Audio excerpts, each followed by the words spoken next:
Notice of a public meeting of the City Commission of the City of Brownsville pursuant to Chapter 551, Title 5 of the Texas Government Code, the Texas Open Meetings Act, notice is hereby given that the City Commission of the City of Brownsville, Texas, in accordance with Article 5, Section 12 of the Charter of said city, will convene a regular meeting on Tuesday, July the 2nd, 2019, at 5 p.m. in the Commission Chambers on the second floor of Brownsville City Hall, Old Federal Building, located at 1001 East Elizabeth Street, Brownsville, Cameron County, Texas.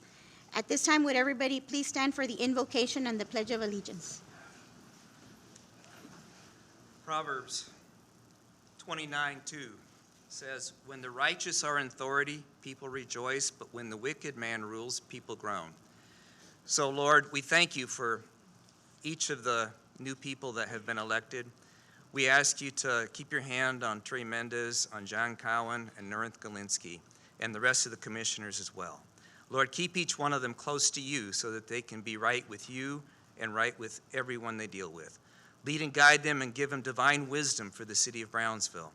And lead each leader today for the items that are on the agenda for the best for you and for this city. In the name of Jesus Christ, amen. Amen. Pledge allegiance to the flag of the United States of America and to the republic for which it stands, one nation, under God, indivisible, with liberty and justice for all. Honor the Texas flag. I pledge allegiance to thee, Texas, one state, one under God, one and indivisible. At this time, we will begin with the presentations for Mayor Antonio Martinez. Presentation of plaque to Mayor Antonio Martinez and his remarks regarding his service.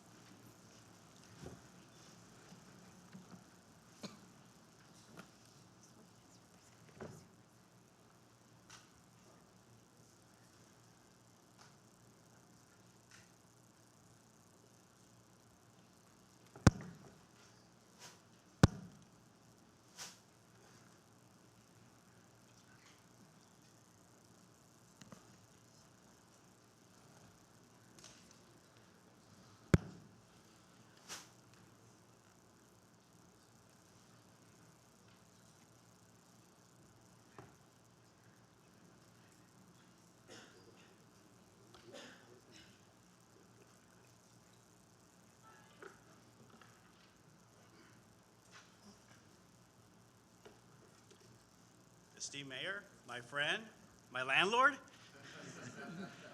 it's been a pleasure both working with you and knowing you for all of these years. I'd like to say that on behalf of my compatriot, Representative Eddie Lucio III, your presence here at the city, the leadership, has guided this ship throughout the years. We want to acknowledge you and your service both here and in Austin, and we'd like to offer you on our behalf this state flag, which is flown above the Capitol.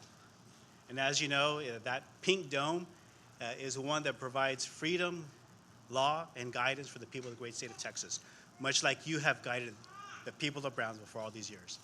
My friend, it's been an honor and a privilege, and I hope to still be able to call on you for advice. All right. You can just come down the hallway. Thank you.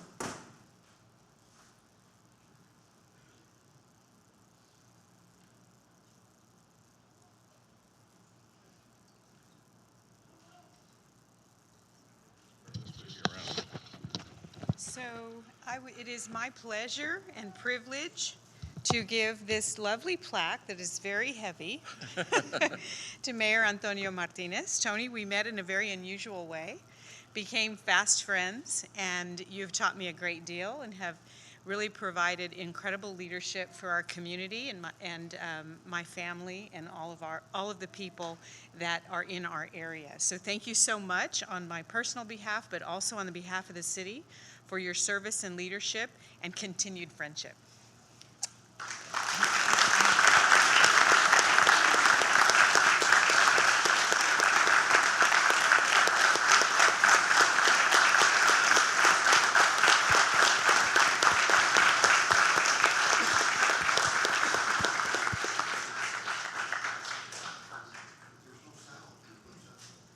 there sound or not? Yeah. We got it? Okay. Oh, there we go. I'd like to take this opportunity to thank all of you. It's been a great pleasure to serve the city of Brownsville. I've had a lot of fun. I've learned a lot. They asked me, what do you think you've contributed? Well, with the help of this commission and with a lot of you, we were able to accomplish many things, and for that I am truly grateful.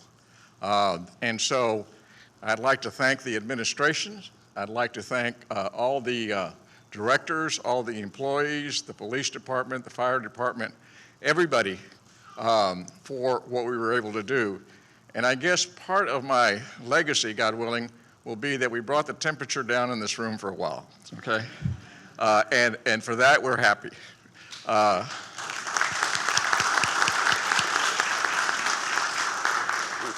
We are a city on the move. We're a city that's going to go forward. We have great leadership following us, and so today belongs to them, and I'm very happy to see all of you here. And my last thanks, but not my least thanks, is I thank my God for all the blessings that we have. So thank you so much.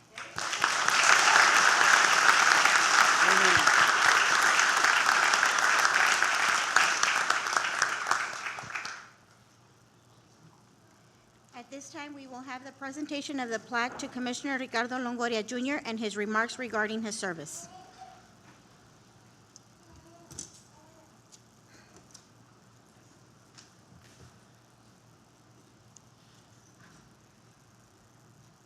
Commissioner, I know it took you to fix this mic.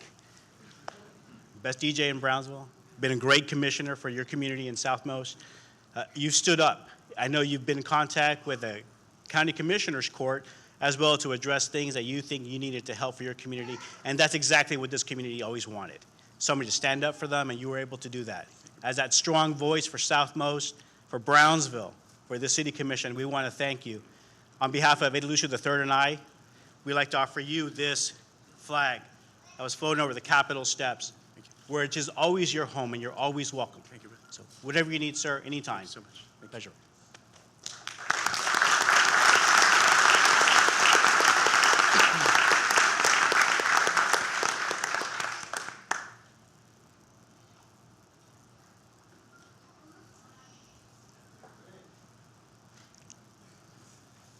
You're right, Commissioner Gowan, it is heavy. So thank you. Good evening, everybody. I just want to say it is a great honor to be here and share this moment with you. But not more than the years that we've had as friends. But I was blessed enough to have a friend here on the commission and knowing you on a personal level and on a professional level. So I just want to say it is a blessing for everybody on this commission and everybody for the city of Brownsville for your many years of service, and I hope that you not stay away and be involved. So with that, I present you your plaque. Thank you very much.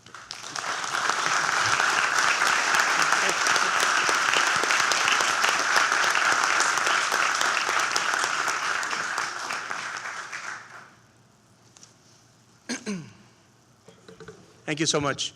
It's very hard putting 16 years of service into a couple of minutes. But I met with directors yesterday, and I thank our directors personally for everything that they've done and for everything that we've done together over the last 16 years. I want to thank my father, my Aunt B, who came all the way from Dallas to represent my mom. Thank you, Tia. And of course, my daughter.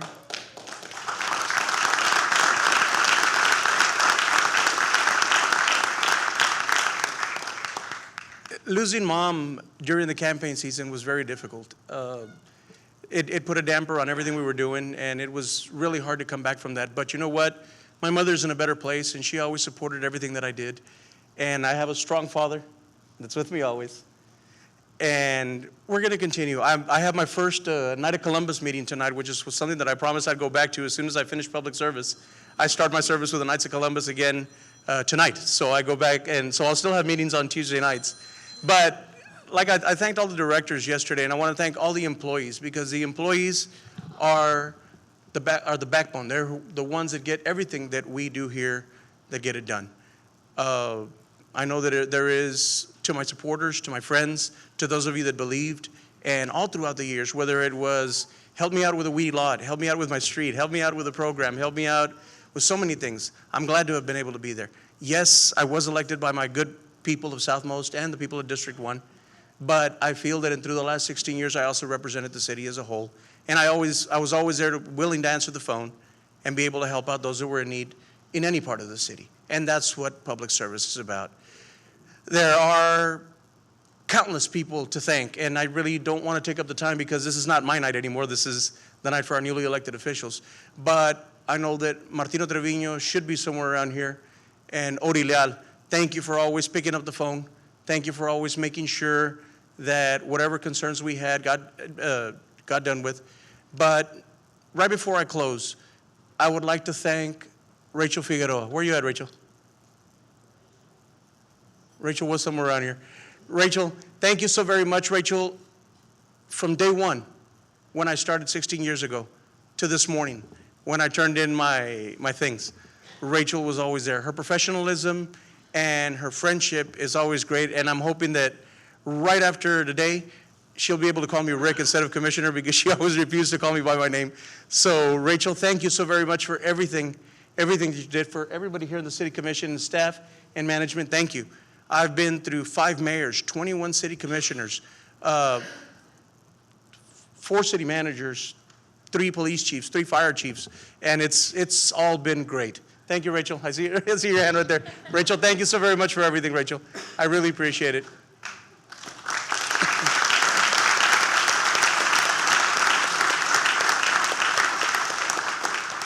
And to my dear friends, I go back to a normal life. Go back to being with my friends and with my family, and I'll still be around the community. You'll still see me around, but of course in different capacities. But in closing, James McCoy, Jerry Hedgecock, we did it. The Southmost community will always be grateful to you, to everybody on the Southmost, on the board, on the library board, because after all the projects that I've been involved with here at the city over the last 16 years, the children in my neighborhood have a learning institution that they'll be able to go to for years and years and years and be able to further their education. So thank you to everybody for having blessed me with the Southmost Library. Thank you so very much. God bless you.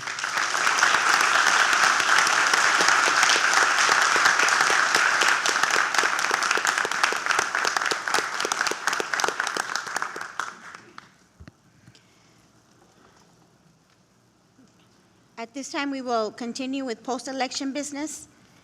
Consideration and action on resolution number 2019-061, canvassing and declaring the results of the special municipal runoff election held on June 22nd, 2019, for the purpose of electing a mayor, a commissioner at large A, and a commissioner District 1.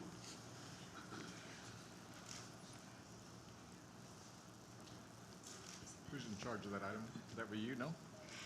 Yes, sir. We just need for you to accept the results. Yes, we need to have, this is an action item. I'll move to accept the results. All those in favor say aye. Aye. Motion carries unanimously. Now is the time to administer the new oath. Yes. At this time, I will read the next 2 agenda items, and we'll go ahead and we'll begin with that. First of all, we have the issuance of certificates of election for mayor, commissioner at large A, and commissioner District 1. The next item is administration of the oaths of office for mayor, commissioner at large A, and commissioner District 1, and the assumption of the duties of an elected official. If we would please have the mayor-elect step to the front.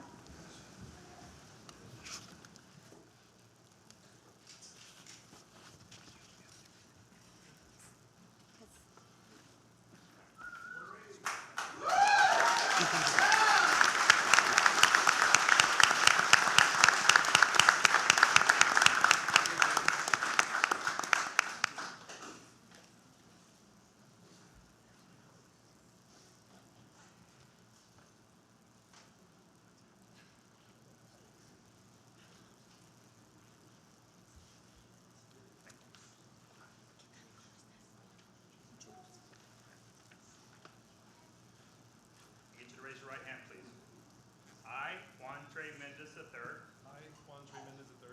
solemnly affirm that I will faithfully execute the duties as mayor of the city of Brownsville, Cameron County, of the state of Texas, and will to the best of my abilities preserve, protect, and defend the Constitution and laws of the United States and of this state, so help me God.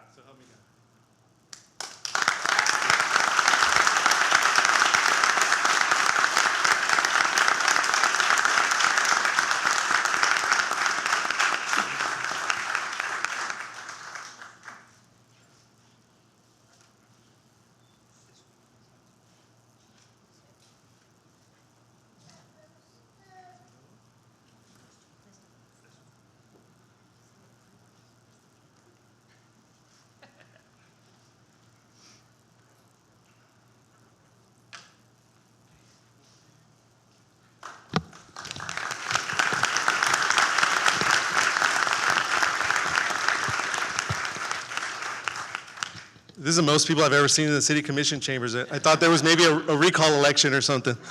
All during the campaign trail, I've been having people ask me, "Are you nervous?" My response is always no, and I'm not nervous yet. I'm sure I will be once I sit in that chair. And the other one was, "Are you excited?" And I said, "Well, I'm excited to kind of finish this, but now my response, really, truthfully, is I'm excited to start." I really want to just thank Mayor Martinez and Commissioner Longoria for their service to our city. I told Commissioner Longoria earlier today, I hope he continues to stay involved because I think we can all benefit from their knowledge and their experience in this, and I hope that this is a see you later, not a goodbye for the both of you. But thank you both for your service, and thank you for being good public servants to the city. For me, this is a new beginning for the city, and I think that everybody's excited, and I felt the enthusiasm throughout the campaign. I saw the response in the voters. I saw all the people that came out. I saw the posts. I saw the sharing, and I saw just the excitement and the discussions, and I was thinking, why is everybody so excited? Just me. Nothing's going to change, and nothing is going to change from here forward. I'm still the same person. I've told City Manager Noel and a couple other people within the administration, yeah, you can call me mayor when it's formal, but every other time I still expect you to call me Trey. And that's the same thing for everybody else. I'm still Trey. I've always been Trey. I'm always going to be Trey. I want to recognize my mom who's sitting here in the front.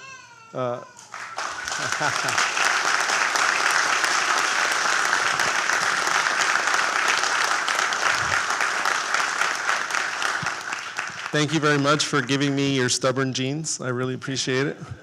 And the tenacity I get from you, absolutely. Thanks, Mom. To my dad, who's not here, who unfortunately passed away many years ago, right a week after I graduated from law school. A lot of who I am today is a reflection of him and the things he instilled in me and the honesty and integrity that he instilled in me I'll carry for the rest of my life. And I'll never forget him or forget what he meant to me. I've got so many people that made a trip here from different parts of the valley, different parts of the state. For those people, thank you so much for being here. This election and this whole entire campaign was never about me. It was about the city, about bringing the city back to the people, about being inclusive, about having leadership that's honest, and having leadership that is going to work for everybody, every single person in Brownsville. And I think in the end, we're fortunate to come out. It was a hard-fought campaign. I had two really worthy opponents. But in the end, this today and the next 4 years are going to be for the people that held up signs, for the people that shared posts, for the people that got their family out, for the people that made phone calls, for the people that, like me, believe that Brownsville deserves better and Brownsville is capable of so many more things. This today is for you, and I thank you all so very much. Thank you.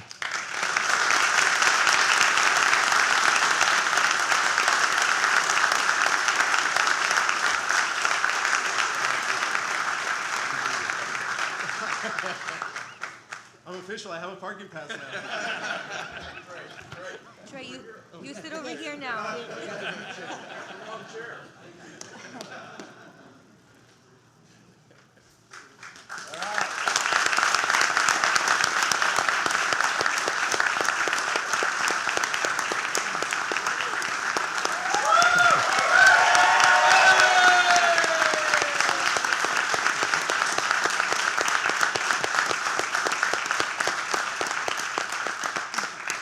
I hope somebody took pictures because it's not on social media. This never happened, okay?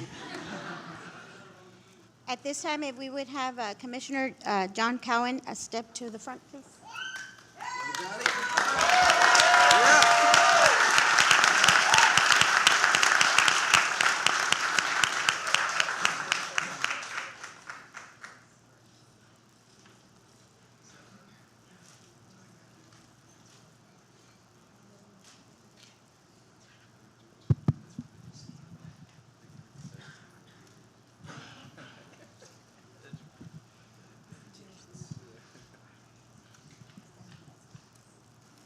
Well, before we begin, Mr. Mayor, City Commissioners, to all the elected officials, thank you for your service. To all our law enforcement, military personnel, city officials, city workers, city employees, thank you for your service. Ladies and gentlemen, thank you for being involved in our community. It's my pleasure to be here today. John, are you ready to proceed? Yes, Judge. Let's proceed. Repeat after me. I, John Cowan Jr. Oh, Bible, please. Yeah. Yes, here we go. Sure. You can put your hand and raise your hand. Repeat after me. I, John Cowan Jr. I, John Cowan Jr., Do solemnly affirm do solemnly affirm that I will faithfully execute that I will faithfully execute the duties as Commissioner of the City of Brownsville, the duties as Commissioner of the City of Brownsville, Cameron County of the State of Texas, Cameron County of the State of Texas, and will to the best of my ability and will to the best of my ability preserve, protect, and defend preserve, protect, and defend the Constitution the Constitution and laws of the United States and laws of the United States and of this state, and of this state. so help me God. So help me God. Congratulations. Thank you so much. Ladies and gentlemen, our new commissioner.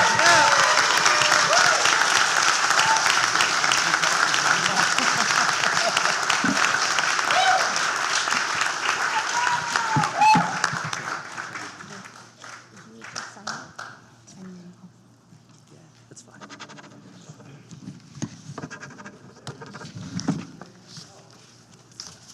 So if you'd like to say a few words. Wow, this is a great crowd. Thank you all for coming. I did prepare a few remarks.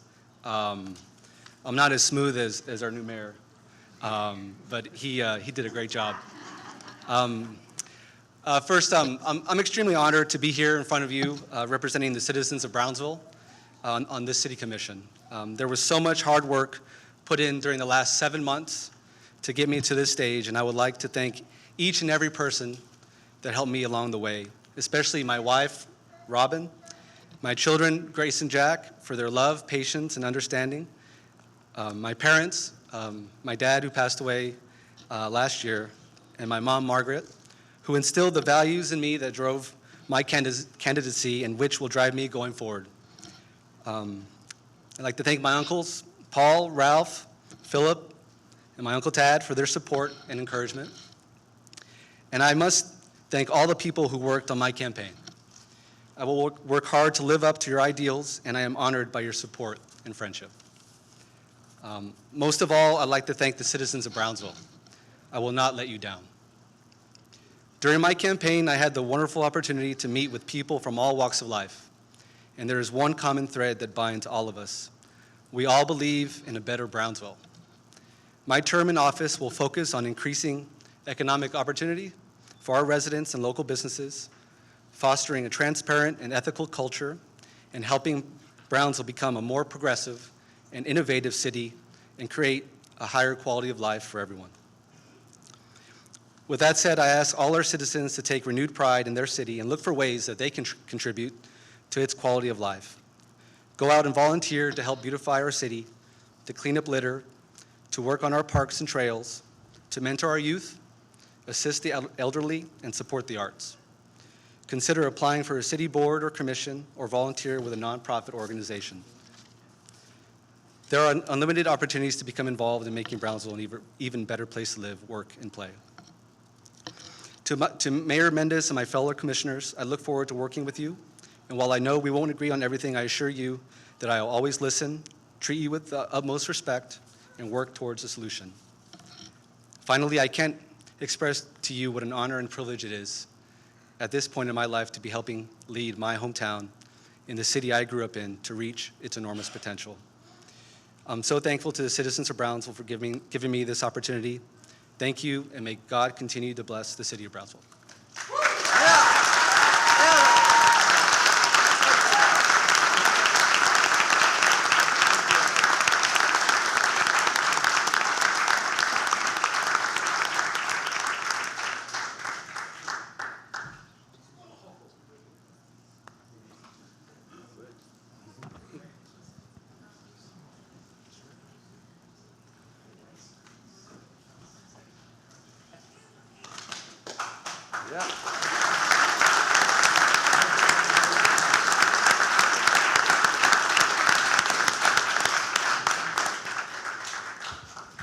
At this time, if we could have Commissioner-elect North Galansky Pisanya to the front, please.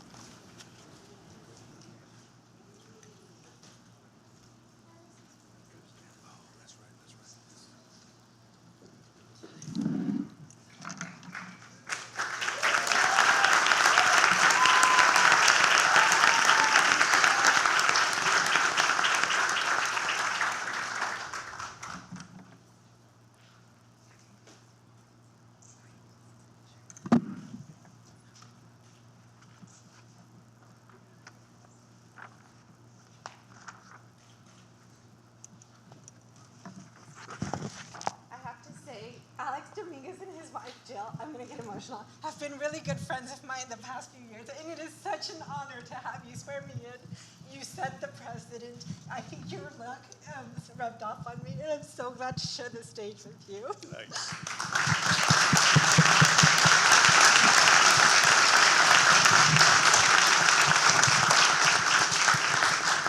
And also, I'll try not to screw it up then. Sorry. Left or sorry, right or left? Forget. Which one do I put? Sorry. Raise your right hand. Okay, thank you. And repeat after me. Oh, sorry. Okay, sure.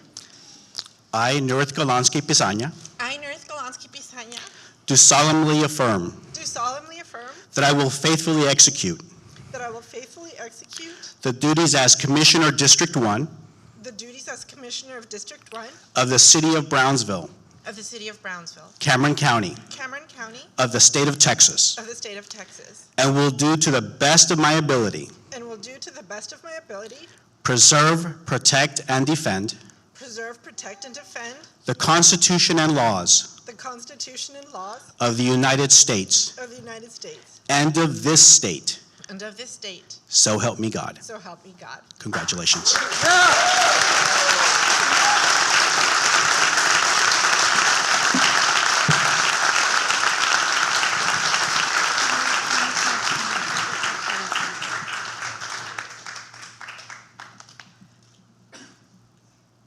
My hand is shaking. Okay. So I knew, okay, great. I knew that I would be nervous, so I wrote a speech, and I might just read it so that I don't forget anything. So I'll do it here. Thank you, Alex, and honestly, I was happy to be involved in his election last year, and I learned so much from the experience, and it helped me. And I'm glad that we represent the same people, which is a great coincidence. So let me get started with my speech, if I can open it.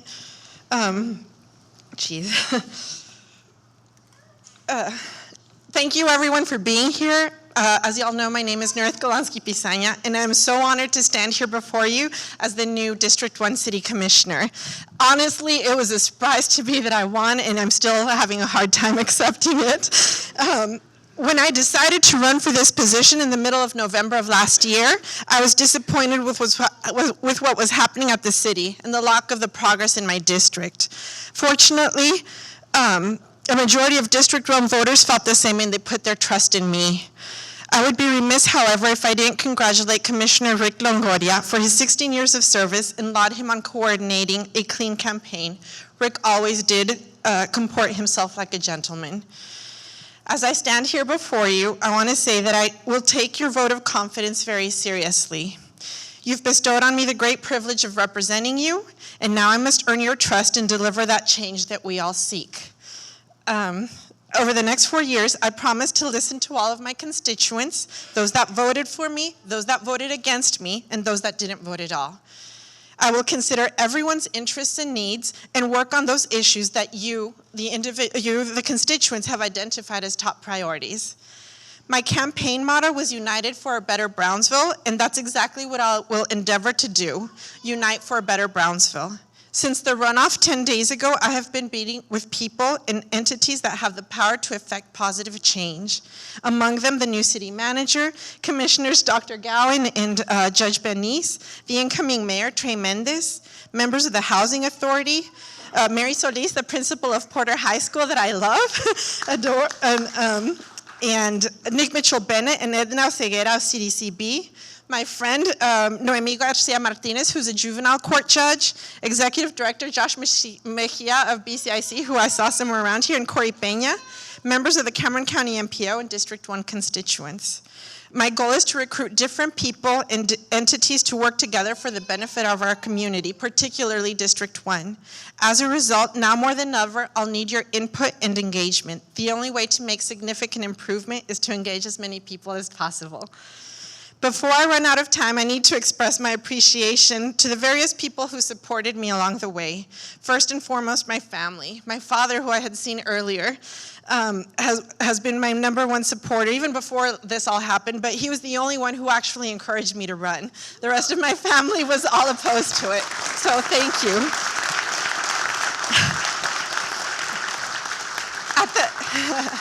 At the age of 77, he was right there with me every step of the way, putting up signs, taking them down. He would go and ask his friends for their vote, and he's still giving me advice to this day. I'm so glad I have him around. As for my mother, who's sitting over here, she was reluctant. She was opposed to it, but luckily she warmed up to it, and she's been very helpful. She's accompanied me to countless meetings. She helped me put address labels on mailers when there were thousands of them. And, well, she continues to help me every day. There's no way that I could have done it without my parents.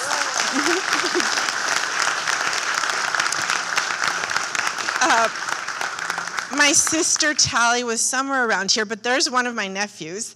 My sister was also opposed to me running, but she's managed to come around, and I know that she's on my side. And thank you for taking up all the slack, all these many months where my head has been like elsewhere, and I haven't really been able to do much.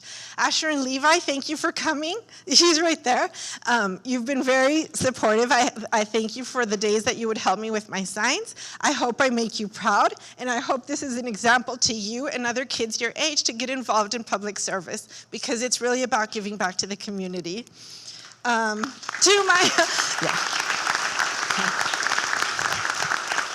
my cousin Annie and her family, including her husband that drove in from McAllen, thank you for being supported, for your unwavering support. You are a role model to me, as most people who know you, you're wonderful. And honestly, this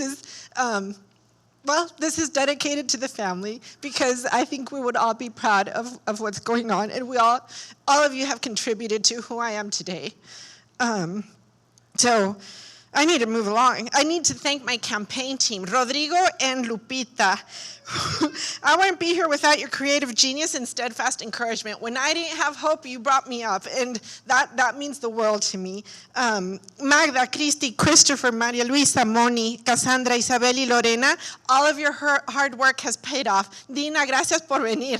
Toda la gente que me han apoyado a través de estos meses, se los agradezco. Quisiera poder acordarme de todos los nombres y mencionarlos todos. No, ningún esfuerzo se va a ir sin tomarlo en cuenta.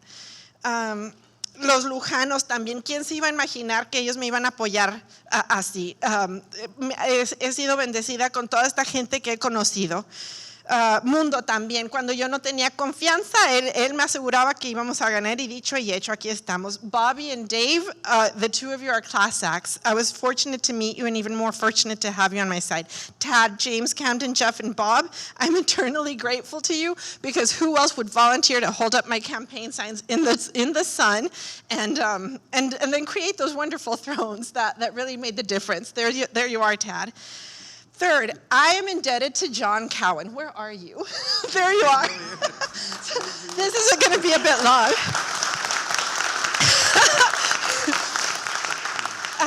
We agreed to both run for office to make a change in the city commission, and when it looked like I wouldn't win my race, you stepped up to the plate. And I will thank you. I wouldn't have enjoyed this ride if it weren't for you. I want to thank Robin for supporting you in this endeavor and letting you be part of this journey. I look forward to getting to know your family over the next 4 years. Fourth, I need to run quickly down a list of supporters that deserve special acknowledgement. The Rosenbaum family. I saw Lucino back there. Yeah. They are great people, delightful people, and they've treated me like one of their own. District Clerk Silvia Garza Perez también. Thank you for your help and support. Alberto Alegría and the members of the TVA union. George Lerma, Mario Guerrero, and all the Brownsville firefighters who have encouraged me. George, I recently met your sister, and she's wonderful too. My friends and neighbors on Acacia Lake, Owens, Retama, Hoff, and Lease. All of my father's friends and classmates at the Pro Fitness Silver Sneaker classes. You got me a lot of votes. My mother's friends at the Pan American Roundtable and Palm Society of Texas. Mario Sainz, I saw you around here, and Ignacio Martínez. Gracias. ¿Quién se pone en el pleno sol a andar con los anuncios conmigo? La señora Villarreal. Usted es un ejemplo para mí y espero poder hacerla orgullosa de todo lo que vamos a hacer. Espero apoyarla como usted me ha apoyado a mí. Ustedes y todas sus amistades de... Gracias. Sí. TSC Trustee President Adela Garza and Trustee Dr. Tony Zabaleta. They've also been very helpful to me. Hilda Ledesma and Román González of the Carlota Petrina Cultural Center. Ay, te había visto hace rato.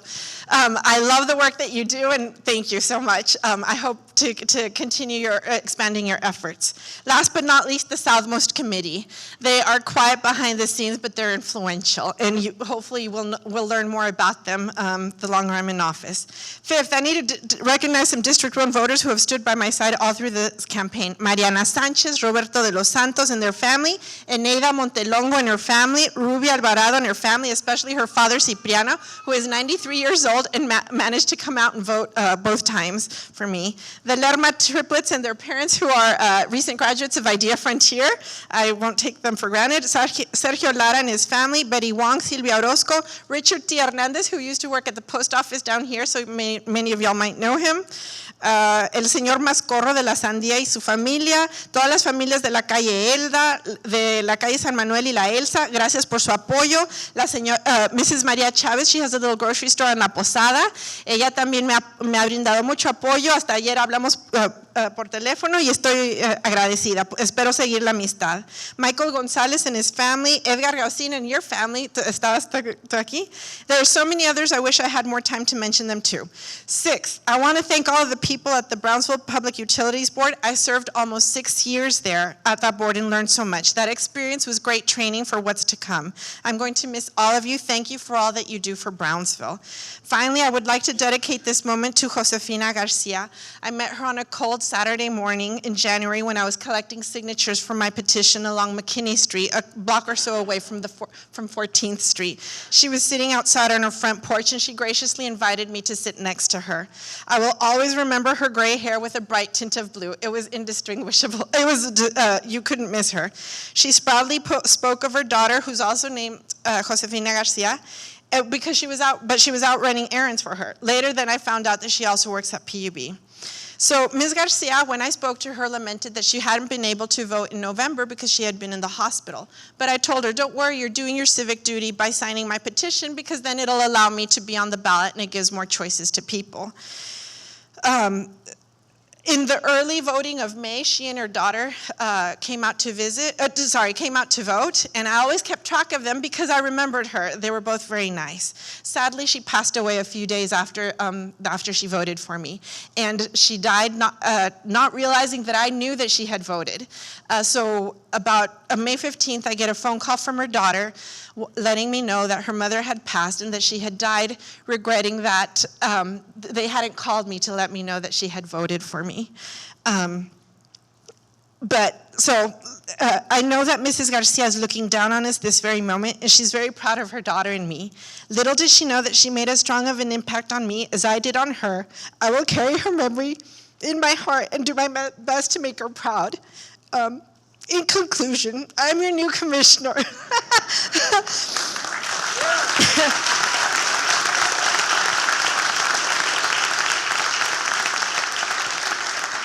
I have never been more humbled by the responsibility you have bestowed upon me. I am dedicating myself to making our wonderful community a better place for all of our residents. We must realize our potential. I embrace the challenge. I pray that at the end of 4 years, you will say that Nerith Galansky Bisanya served you well. Thank you, and may God bless you all.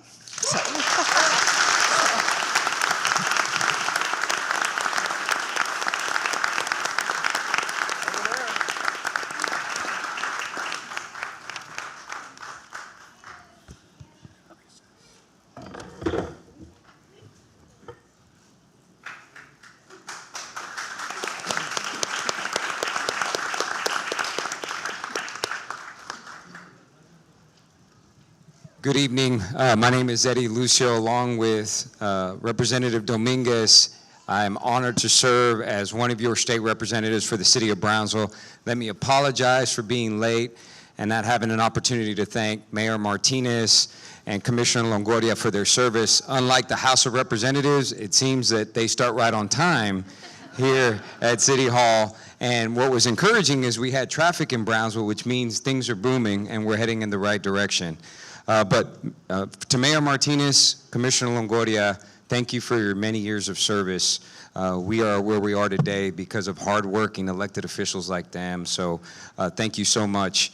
And, you know, Representative, today is actually quite sobering that I'm getting older, because we just witnessed a swearing in of 3 people younger than me. I'm 40, and so it just became real. Okay, we're close, we're close. But we, Commissioner Dominguez, Senator Lucia, my father, and I dedicated some gavels, which are a symbol of governing, that we're going to give to the new mayor and our 2 newly elected city commissioners, wishing them well. Hoping that they continue to carry the torch and move Brownsville in the right direction. There is no hope. I know they will. I've known Mayor Mendez, that's surreal to say, actually my whole life. We were playing in diapers together. We played high school sports together.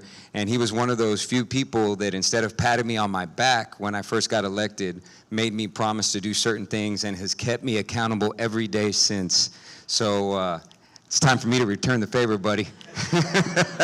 But I wish you well, Trey. I knew Trey's dad very, very well. I grew up at the golf course with him, one of the nicest men I ever knew, and took care of me like a son, and he's happy today, buddy. He's proud of you. To John Cowan, the one guy that I compete running on the treadmill with at my gym, he's very, very fast. So he's going to run and any opportunity to help people. Congratulations. The history of the Cowans and the Lucios go back many, many generations. So I'm super excited to serve along with you and serve the people of Brownsville. And Commissioner Galansky, I learned a lot from you about water when we're working on issues for PUB. You come from such a great family, and we're blessed to have you. So with that, let me first present newly elected Mayor Trey Mendez of the city of Brownsville with this gavel on behalf of Senator Lucio. Yes, sir.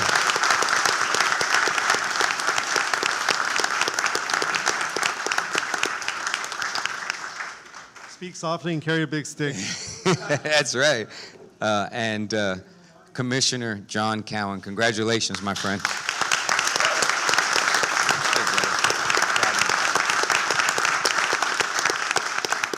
And to Commissioner Nerith Galansky, may the Lord bless you in your public service.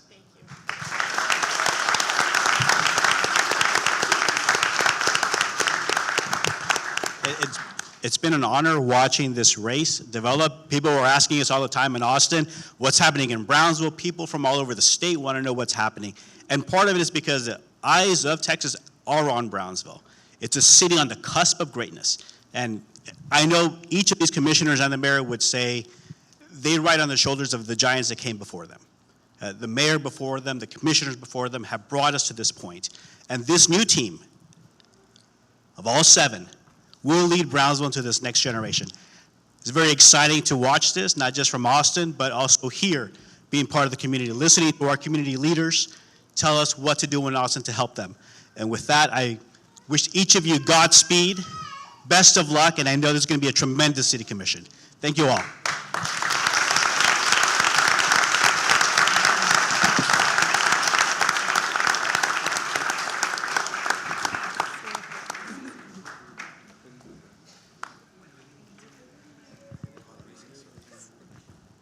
Mayor, at this time, would you like to call a 5 to 10 minute recess so we can enjoy the cookies outside? Sure, we're in recess. At this time, I would like to ask the commission for a motion to reconvene the city commission meeting for regular business. Motion to reconvene? We have a motion and a second. Those in favor? Aye. Motion carries. We will begin with a work session. Letter A, Chapter 38, Code of Ethics. Don't make me use this. In the front.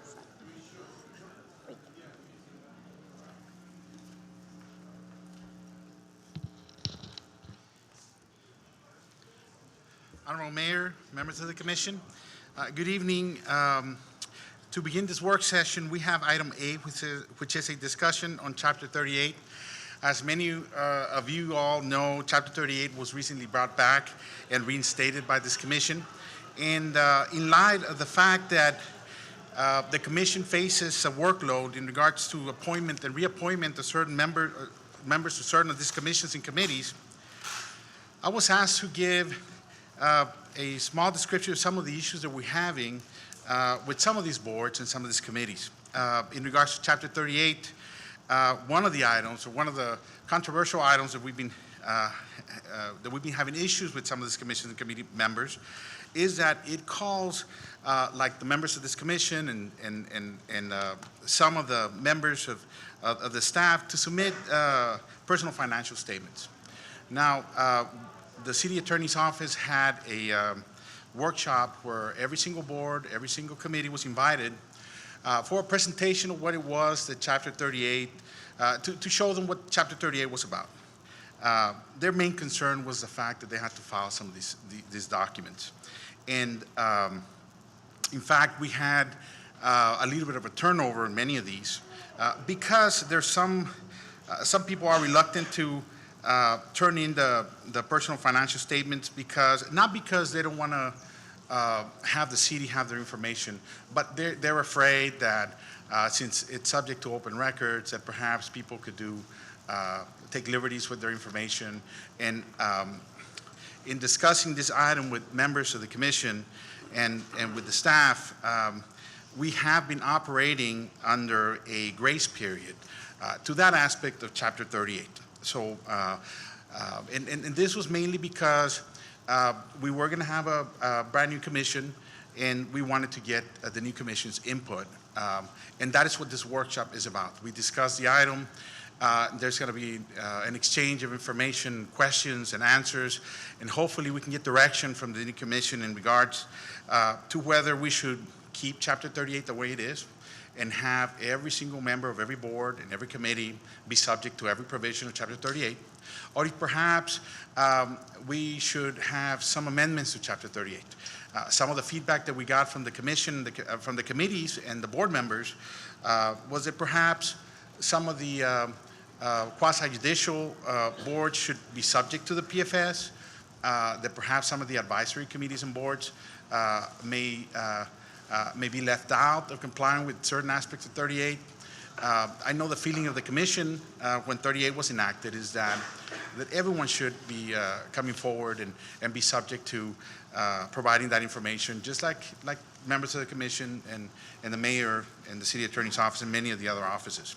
So at this time, the question is there a feeling, or is there traction to perhaps revisiting 38 in regards to how PFS and certain other provisions of 38 impact some of the smaller and advisory committees and commissions? Or is there perhaps an idea that we should go forward the way it is? And that is a question that I tendered to the commission today for this workshop.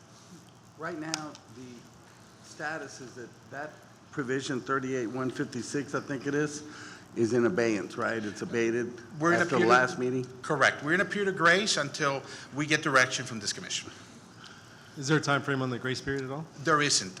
We had originally mentioned a couple of dates in June, but I think the consensus from everyone is let's wait until the new commission is seated so we can move forward and get your direction on that.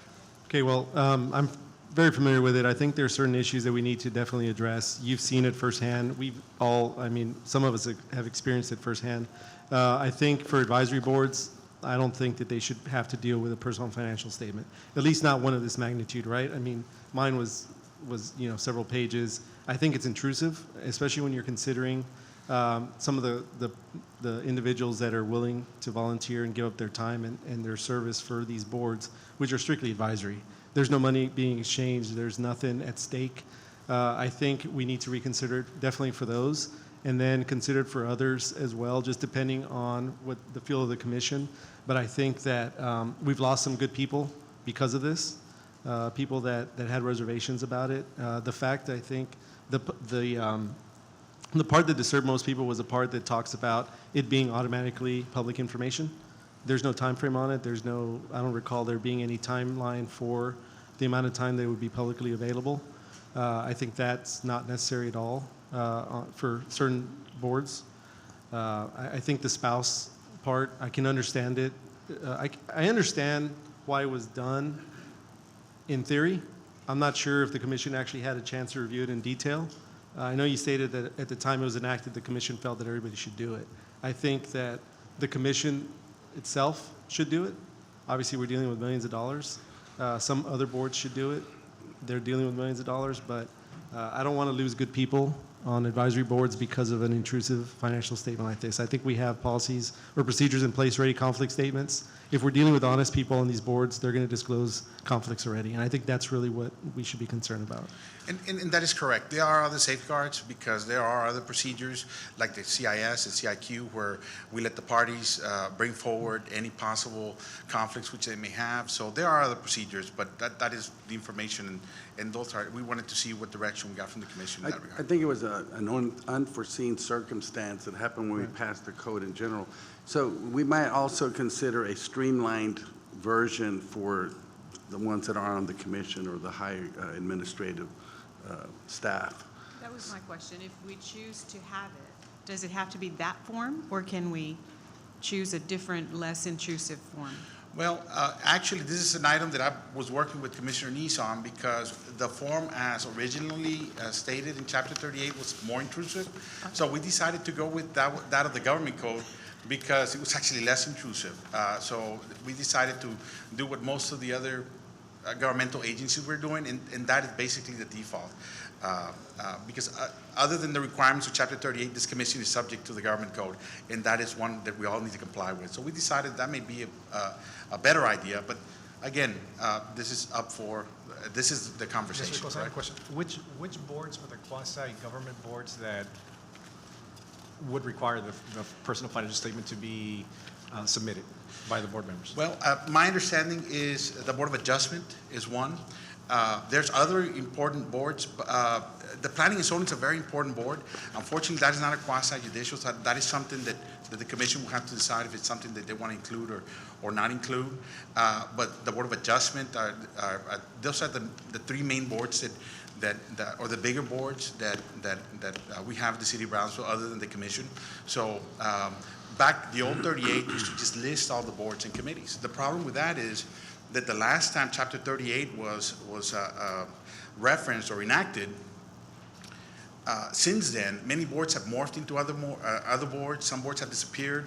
We've had new boards come online, and it was a situation where perhaps we were having to come back and perhaps redo the ordinance every time we have a new board or if another board or committee went defunct. So we use the general language to avoid that, but I think using that same concept, we can easily accommodate the direction we get from the commission today. I would agree with Mayor Mendez in the fact that I don't feel like we should be so intrusive into people who are interested in serving. But I would also like to know that we do have some kind of code or some kind of responsibility to the citizens of Brownsville to ensure that there are no conflicts of interest. For example, if I, am going to or I own a property or something next to something, you know what I mean? I want the public to know that people are not being enriched off of these public service issues. We are implementing a double safe process where sitting members of boards and commissions can turn in a CIS form as in other governmental bodies, but we also put the onus on the person coming before the board to do a CIQ and turn it in so that we have a double blind way to catch these. Because oftentimes people don't intend to not comply with it is, but I mean, there's certain times where you may not even remember that he's a second cousin removed, or that perhaps your entity may have some work dealings with another entity, and it's not intentional, but we want to make sure that we have a process under which we remind people to stay on the ball and make sure that we're open and transparent. Well, it's definitely about transparency. I get that, and I think everybody wants that. And I don't see a problem with the commission doing it. I think that's completely fair and reasonable. I know that the form that we filled out is the same one that state legislators fill out, if I'm not mistaken, right? It is. Yeah, but I just don't think it's necessary for every board or commission or committee for the city. I don't want to discourage good people from serving because of a statement like this. So if we could streamline something, possibly for some, and I would like to see it eliminated from others, but that's just me. Okay. One last question that I had was, is it in the bylaws of PUB or GBIC or BCIC that their board members do need to fill out such a form? Many have general statements of being open and not delve or be involved with anything that may cause a conflict to yourself and your acts on the board. There's no direct, I believe, reference to 38. I mean, 38 hasn't been here for a while. But having said that, many of the bylaws do have generalized statements of compliance that we can either fall back on or have a standalone with Chapter 38. There's different ways how we can skin that one. Any other questions? Thank you very much. I'll start drafting something and come up with a number of ways so that y'all can consider those, and hopefully we can move forward on that. I have some materials here I'll share with you too. Thank you, Commissioner. Mr. Nichols, I'm sorry, one last thing before you leave. Are you aware of any other cities in the valley or that are doing this actual financial statement? When I revisited Chapter 38, I didn't see any other city in the valley, but I did focus on San Antonio, Houston, Austin, and many of those, they have all their boards comply. So that's one of the items that I brought before the commission, that many of these bigger cities, they're pretty standard in that people that serve have to comply with those items. Is that just for the commission, or is that for boards as well? Most of them, Mayor, is for all boards and committees. Thanks. Sure. Next, we will continue with the next work session, board appointment policy. Good evening, Mayor, Commissioners. I'm Elizabeth Walker in the City Manager's Office. And this brief presentation is on the board appointment policy that's presently in effect. This presentation will then dovetail directly into the one immediately following on the agenda, which is to discuss the appointments to vacancies on the respective boards.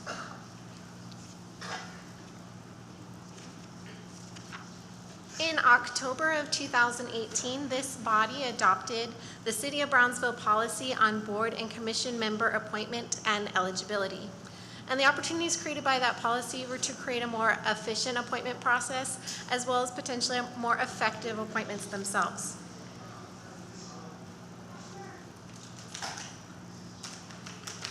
The board appointment policy speaks that appointments shall be made twice a year, and the implementation as adopted by this commission in May was to set biannual appointments in June and December. So much of the presentation that will follow this one about appointments to those vacancies was presented in the previous commission meeting. However, it was tabled at that time in deference to consideration of the newly appointed commissioners who would take their seats this evening. Generally speaking, the policy speaks to a couple of elements. It imposes an attendance requirement, some term limits, restrictions on multiple service, meaning that volunteers cannot serve on more than one board concurrently, and also it limits family service within 1 degree of consanguinity or affinity within the same board. Those who have familial members they're encouraged to serve on different boards, but it speaks specifically that they should not serve on the same board. It also makes reference to the process for board removal, should that be the will of the commission, with or without cause, and it does identify that 75% attendance requirement. So should it be that a board member fails to meet the 75% meetings in a given year, that presents as cause. I note here that there is a separate provision as provided by the charter for the Brownsville Public Utilities Board. So the removal as identified in one policy is separate and apart from PUB.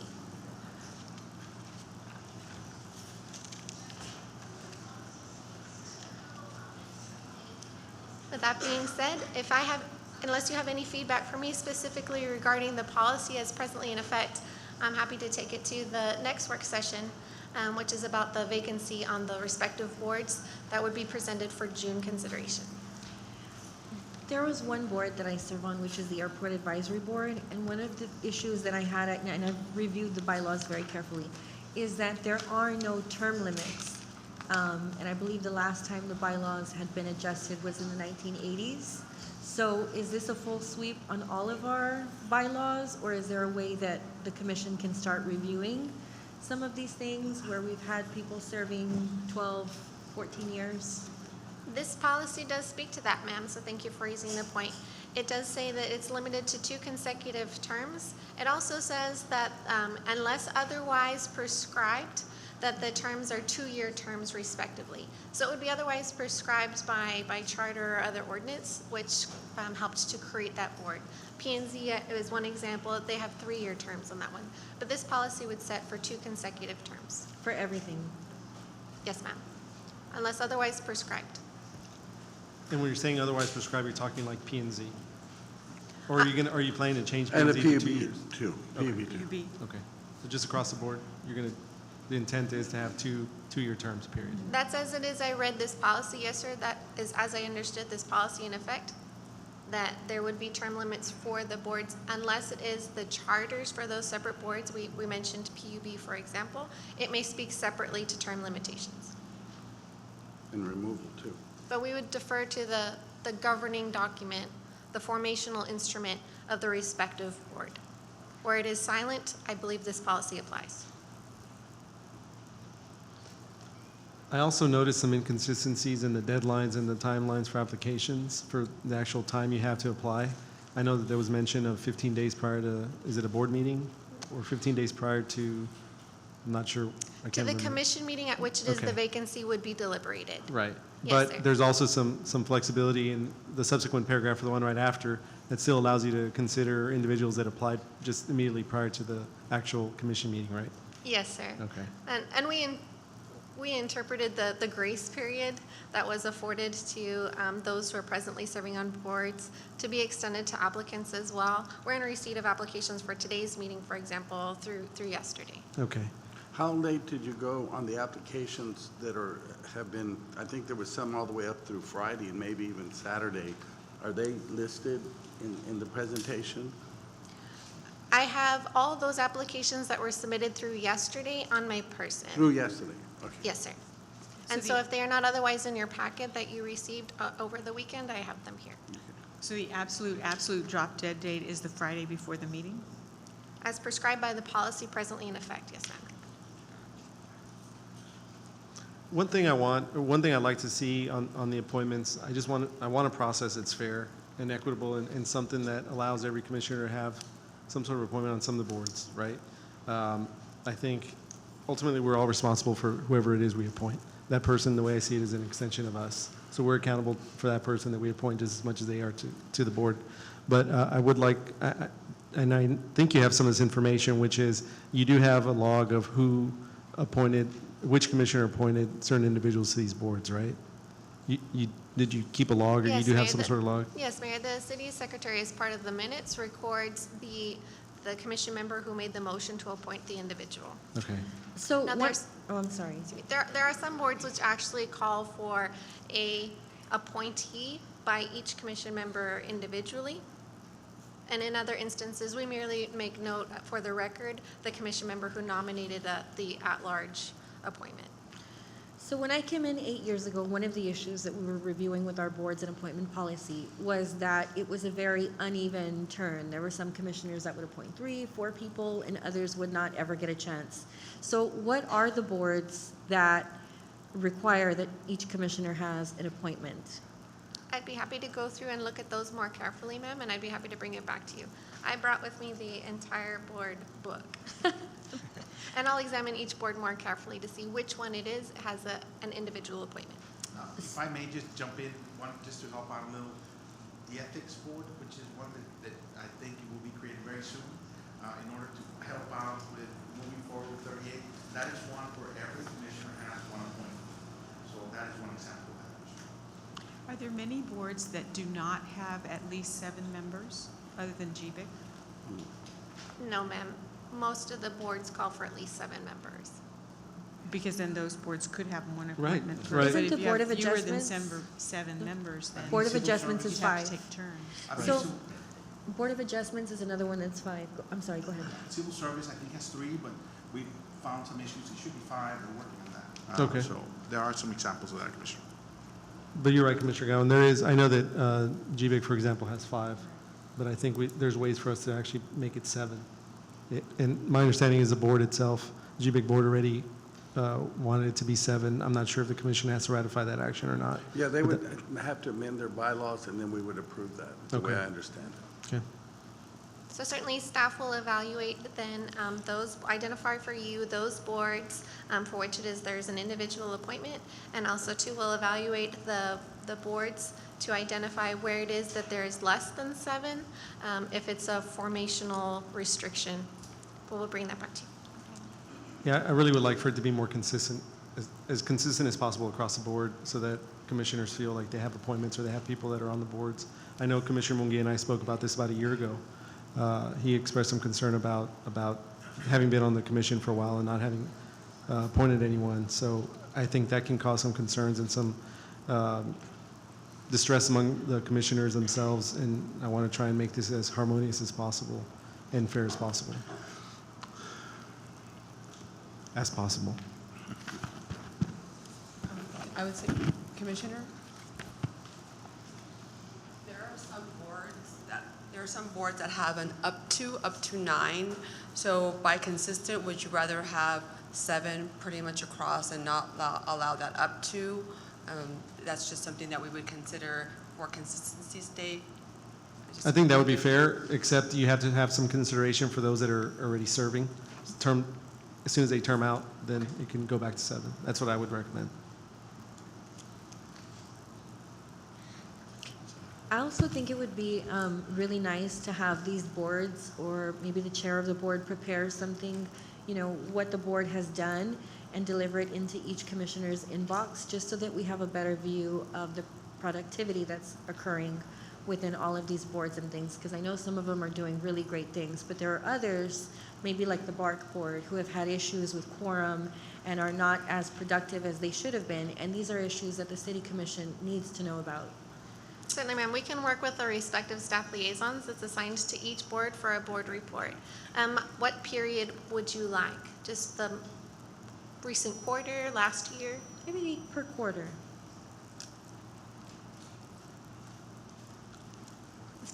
Are you aware of any, or which boards, because I know that there's at least one, but which boards are having trouble meeting quorum right now?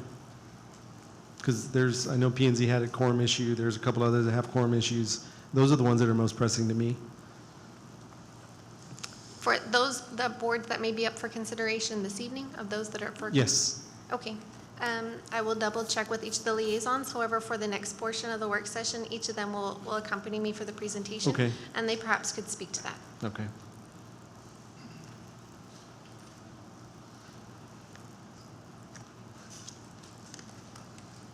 Then, sir, at your pleasure, I'm ready to proceed with the next work session presentation, Sure. which is regarding the vacancies themselves. If the board liaisons would please join me. May I read for the work session, letter C, boards and commissions? We will review Board of Adjustment, Brownsville Beautification Committee, Building and Standards, Greater Brownsville Incentives Corporation, Historic Preservation and Design Review Board, Parks and Recreation Advisory Committee, Planning and Zoning Commission, Brownsville Public Utilities Board, Border Film Advisory Commission, Brownsville Public Library System Advisory Board, Brownsville Convention and Visitors Bureau Ethics Advisory Commission, RGV MPO Technical Committee, RGV MPO Policy Committee, Paseo de la Resaca Landscaping and Lightning Maintenance District Board, and the Agenda Review Committee.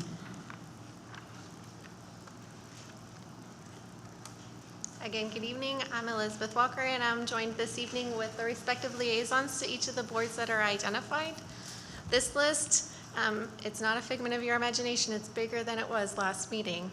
There are a couple more boards that we have added for consideration, some because they are inaugural boards. They are just been created, and so we defer to you to appoint their first members. As part of the presentation for this evening, each of these boards will present essentially two slides. One identifying generally what it is that each of these board does and when it is that they meet. And we do this so that the public would know, should it is they have a particular interest, a subject matter interest, perhaps they will learn here about a board on which it is they desire to serve. And also we disclose when it is and where it is they meet, so that should their schedule permit them to attend and fully participate in each of those boards. So the first one to orientate you is the Board of Adjustments. This is one of those quasi-judicial boards that hear and decide special exceptions to the terms of the zoning ordinance, and they meet the first Wednesday of every month in this room. You'll see here the current roster. We've identified that there are 5 vacancies presently on this board. There are 4 individuals, 3 of whom do desire reappointment, and there's presently a vacant alternate. Each of the slides that follows for each of the boards should look similar to this. The Brownsville Beautification Committee recommends and implements programs for the beautification of public spaces. And please stop me at any time if you have a particular question about the boards. Like I said, the liaison is present. In order to save time, do you think that after each of these presentations that we should take up the item out of order to appoint, or you want to wait till the end? We're still in a work session. We cannot take any action during the work session until we read the items. But please stop me if you have any questions regarding any particular board. The Brownsville Beautification recommends and implements programs for the beautification of public spaces, and they meet the second Monday of the month. We've identified here 3 vacancies. There is more highlighted than 3, but this is one of those boards that Ms. Ramirez had mentioned. There shall be a minimum of 7, but no more than 12 voting members. So we have a minimum of 3 vacancies for consideration. What I couldn't tell was there was some crossed out. What is a cross out? Because there's some that are highlighted and some that are crossed out. Yes, excuse, that's part of a formatting glitch. But those are it serves the same purpose as the highlight. That is a term for which it is that the term has expired. So everybody's crossed out expired? Yes, Mayor. Okay. Can you all see that? No. Okay.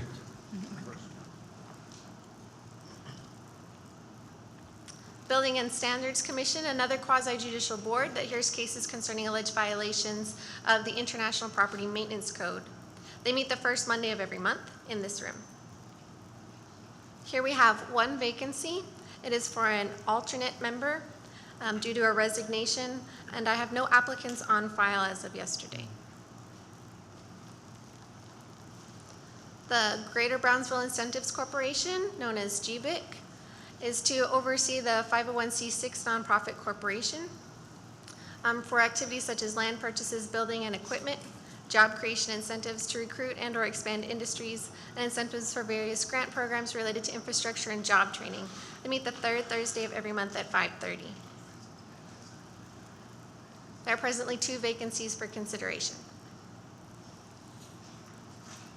The Historic Preservation and Design Review Board preserves the historic architectural resources of Brownsville by, and you can see there the various work that they do. They meet on the second Friday of every month in this room. A unique consideration about this board: there shall be 7 members, but 60% of whom must be drawn from preservation-related professions. There are 4 vacancies. All 4 desire to continue to serve, and each of them do qualify with a preservation-related profession. How many were open on that one? Excuse me, how many vacancies? 4 vacancies, sir. When you present this item when it becomes an action item, are you also going to be presenting the applicants? I'm not sure if everybody desires reappointment, but was there any applicants over and above the ones that are already serving? Yes, Mayor, and I Okay. have that list here. You guys want to see that now, or do you want to wait till we actually Wait take till it? the action item. Okay. Would you like to hear the Can we applicants see now? the applicants? Yes, there are 5 applications presently on file: Armando Ibarra, James Walker, Joseph Rodriguez, Larry Loff, and Tara Putnam. Larry Loft's not highlighted, though. So that means he's still serving, right? These are the applications presently on file. The one other than the present incumbents would be, I believe, Armando Ibarra, Okay. who, as if I recall correctly offhand, he has a history degree and would qualify. No, I know who he is, but Larry Loft applied, but he's not up for, his term's not expired yet. Am I right? He's an overachiever. He doesn't have He is, actually, indeed. Okay. Parks and Recreation Advisory Committee.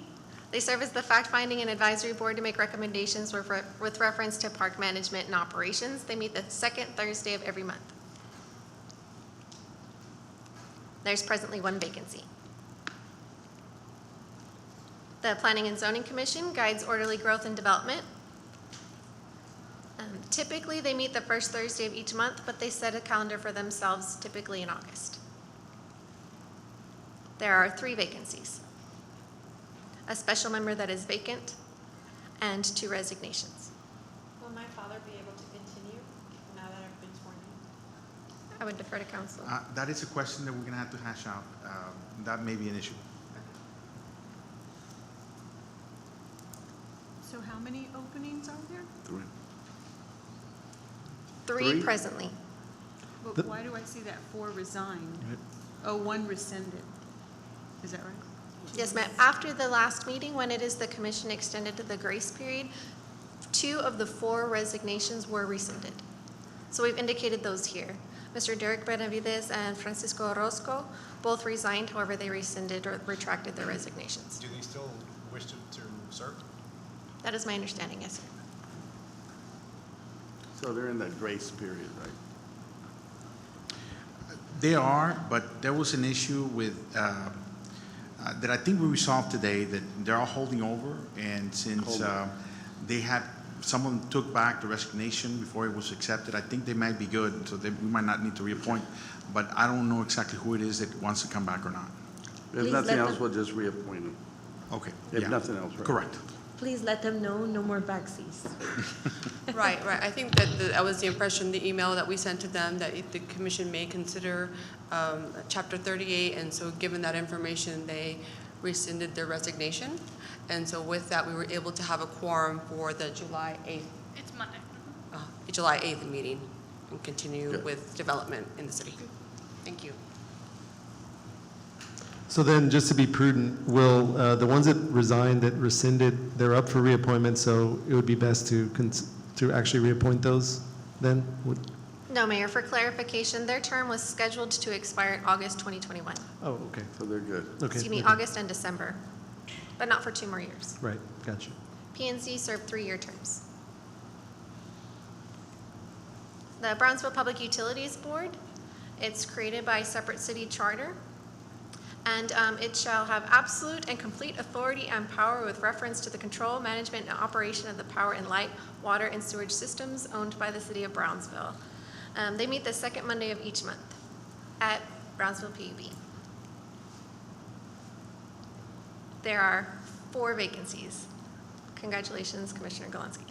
Thank you.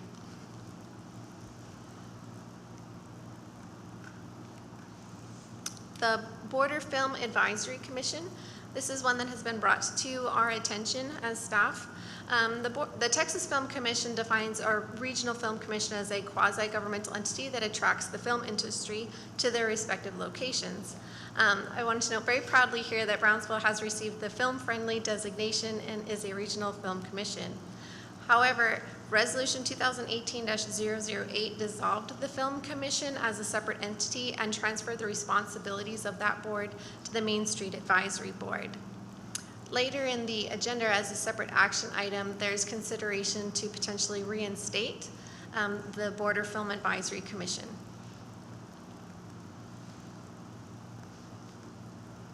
The Brownsville Public Library System Advisory Board provides in an advisory capacity guidance and recommendations on How many were there for the advisory, the film committee? I don't know if you mentioned that. I did not, sir. There's technically no vacancies because the board would have to be reconstituted. If it's reinstated? But based on the feedback that I received during the previous work session, I would expect there would be 7, given Okay, that that's that the was will of the this commission previous is to number. standardize 7. Okay. So if it's reinstated, there would be 7 openings. Yes, sir.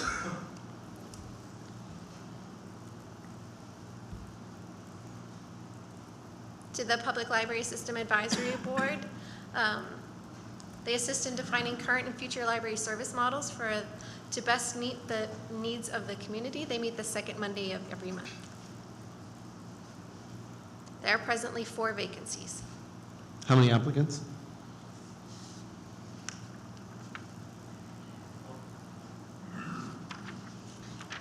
I believe 5.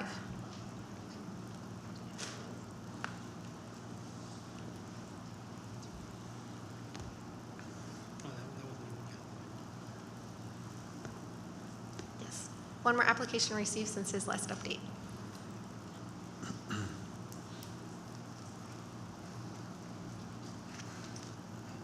The Brownsville Convention and Visitors Bureau, the CVB, serves as the economic engine for the city of Brownsville by increasing demand for hotel rooms, attraction visits, package tours, retail sales, restaurant receipts, local transportation, and other events and activities that positively affect the economic impact of the local tourism industry.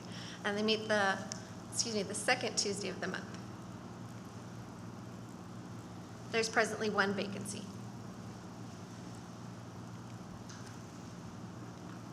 The Ethics Advisory Commission is a newly constituted commission. It is composed of 7 members, and each member of the City Commission shall have an appointment. So this is one of those, Commissioner Tetreault. This would receive its inaugural appointments potentially as early as this evening, with the meeting scheduled to be determined once it is they meet. The Rio Grande Valley MPO Technical Committee. It will assist the policy board at the newly created regional MPO in an advisory capacity to review, consider, and make recommendations to them on the development and implementation of future projects. When they meet will be determined. I understand the city has an appointment to the policy board. How many appointments are there for the advisory? Excuse me, to Or the technical committee, 1. 1? Yes, sir. On the policy committee, 2, a primary and an alternate. Again, these would be inaugural appointments, and there would be 2 on behalf of the city of Brownsville with 4 weighted votes. Are you actually ready for us to appoint those, given the bylaws are not completely finished? For the MPO? The bylaws for the MPO? Yeah. Those were approved last week, Wednesday, on the 26th. So you are ready? Yes, and what they've asked is for an appointment by July 17th. So we do have, this is the last meeting we have, unless we call a special meeting, to make the appointment to the policy board and to the technical committee. Commissioner Munguia was serving on some sort of MPO, weren't you? Was that? But that's different. You'll be Which has on been- it. It's a policy Okay, committee. You're okay. going to be on it too. And then there's 1 opening besides him. Is that it? And the alternative? Yes. Okay. I just wasn't sure if that was still the case because that got merged. Yeah. Yeah, but the mayor gets to be on it anyway. Paseo de la Rosaca Landscaping and Lighting Maintenance District Board, known as Paseo.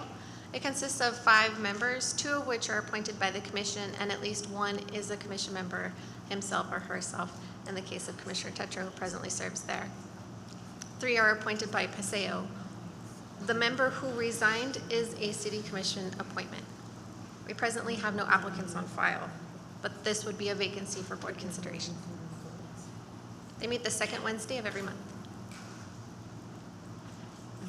The Agenda Review Committee was created by minute order by this body in July of 2017, and the mayor and 2 commissioners reviewed the agenda a full week prior to its regular meetings.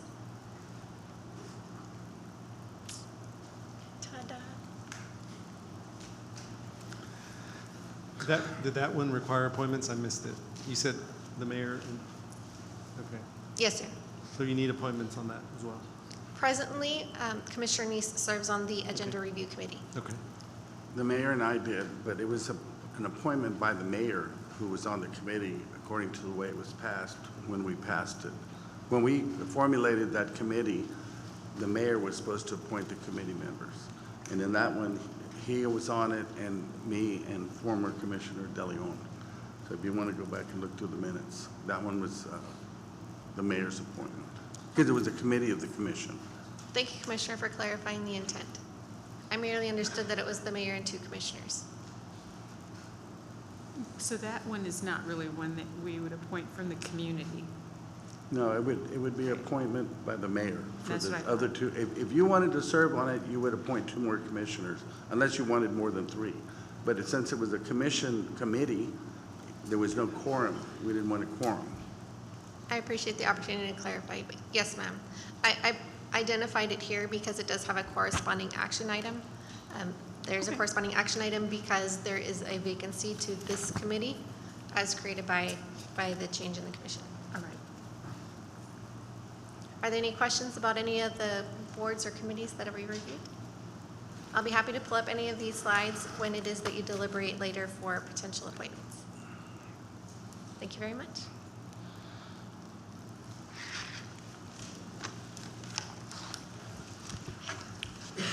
Thank you. We will now go into consent agenda items A through K. Motion to approve? We have a motion and a second. Those in favor? Aye. Those opposed? Okay, motion carries. Next, we have the public hearings. Public hearing and action on first reading on ordinance number 2019-1485-C, amending the City of Brownsville Code of Ordinances, Chapter 18, Buildings and Building Regulations, Section 18-123, by modifying building permit fees for certain residential permits, specifying a retroactive date, and dealing with related matters. Good evening, Honorable Mayor and City Commission. So we're bringing this item, this is an ordinance amendment with the intent to change or amend certain repair permits that were disproportionately impacted by the new fees that were adopted on May 21st. And so, as you may know, we passed an emergency ordinance to comply with state law, and this new law essentially prohibited residential permit fees based on valuation. And so we had to change all of the residential permit fees. And so residential permits include permits for new construction of single family. They include remodels, repairs, additions, as well as accessory units. However, this amendment will mostly focus on remodeling and repair permits. In terms of permit data, in 2018, staff processed 492 permits. The city collected close to $45,000 in permit fees, and the total improvement value calculated was $3.3 million. On average, applicants repair about 277 square feet. In preparing this amendment, we faced some challenges. The scope of the work for many repair or remodel applications was either incomplete or they commingle both interior and exterior work. And so this didn't let us segregate information as neatly as we would like to. And also, our permitting software is not set up to create subcategories for repair permits. And so this basically required from staff to manually classify about 197 permits. So that was quite a feat. For residential repairs and remodels, we are proposing a flat rate based on square footage and on whether these repairs are interior or exterior. And so the proposed rates are actually lower than the previously adopted tier schedule back in May. And you can see the comparison, the average versus what is being proposed. We also specified types of permits in order to make things easier for customers. And so they are listed on this slide and on the next slide. And so staff sample repair permits to calculate average permit fees. And most of the proposed permit fees closely match the calculated average. And so most of the fees that we're like listing right now either stay really close to the average, so that's the equal sign, that's what it denotes, or they were actually lower a little bit, so below average. And this is a continued list of miscellaneous fees, and again, they stay pretty closely to the average or below. And so we're asking that you approve this ordinance and set a retroactive effective date of June 10th. And the reason being to grant some relief to permit holders impacted by the emergency measure that was passed. So I have a question. Can you clarify what is an internal remodel? If I'm going to change the carpeting to wood floors in my house, am I supposed to get a permit from the city to do that? Not necessarily. I think for remodel, it's more like you're finishing a room or you're enclosing an open area. So it wouldn't be something basic such as, changing the carpet. Because when I read interior, I think inside the house. I think we're talking about actual walls, like repairs to the walls, or maybe you're enclosing a room that was, open. It's more related to that. So that's what we're basing the fees on square footage. How's an applicant supposed to know in that example Exactly. whether they need a permit or not? Yeah. I'm sorry, what was the question? How's an applicant supposed to know whether or not they need a permit if it's interior? Usually, they come to our office. We also have checklists on our website. We try to provide some sort of education. It's difficult to, based on the amount of work that needs to be done, it's very difficult to provide like a perfect guide to someone to understand exactly what needs to happen in terms of which permit they need to apply for. However, we have some guidelines available in place. So usually some people just come by to our office and they ask, like, this is the work that I'm going to be completing on my room or my house. And that's how they know whether they need a permit or not from us. And why do I have to pay a fee if I want to change out a window with the same size hole in my wall? Why do I have to pay the city a fee? So for windows, so typically the way that it has been calculated in the past, that's not a new fee. It's just based on square footage or repair of the square footage. And so now we're trying to make it cheaper, more affordable, and that's what we're saying, up to 4 windows, we're going to charge you a flat fee, which is basically based on the average. But that's my question is, if I'm not changing the size or scope of my house, I just want to put in better windows, why should I have to pay the city a fee to do that? Well, they need an inspection, and also, I guess it depends. Like, so for instance, we're trying to make sure that because you're making some adjustment to the envelope of the house, that will require an inspection. And so that goes with that mentality. It just sounds like there's an incentive for somebody to just do it and not ask for, not come into the office. The only people you catch are the ones that come into the office saying, hey, do I need a permit? Well, yes, you do, by the way, and Can here's I a fee. please pay you more money? Oh, Right. okay. Right. The more fundamental issue, I think, is the enforcement part. Okay. The enforcement of people that may not comply with certain of these regulations. I think that's a more pressing issue. But I don't know how you're anticipating that people are going to come in wondering whether or not they need a permit. Those seem to be, on some of these, the only ones you're going to actually get, the ones that come in to ask.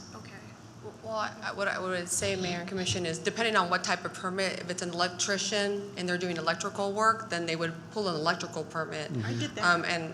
And you're right, Commissioner Gowan, if it's carpet, I mean, sometimes they call in and we would say, no, that does not require a permit, go ahead. The contractors usually normally know, and so they're registered and they ask, but yes, can we do this doesn't require a permit, this does? Absolutely, on the website to make it more user-friendly. That is something that I use in another city was Mythbusters. Yeah, you don't need a permit for this type of work, and give an example. If that could be helpful and be on the website, what requires, what doesn't, we can do that. A lot of times people have asbestos and things in in their house and they are not aware when they start moving Right. with stuff? Yeah, I asked this question when I had issues remodeling, and I found out the answer, because a lot of people have older homes that have asbestos and things in the wall. So you asked the question, you got a fee. And I paid. You can check my records. Well, I was the chair of the Heritage Council, as you know, for years, and we would deal with people that would do what we would call weekend specials. They'd go and do all sorts of work on the weekend. Half the time or more, they'd never get caught, and they knew that they could get away with that. So that's why I'm just talking about the enforcement. I think the enforcement aspect needs to be looked at as well.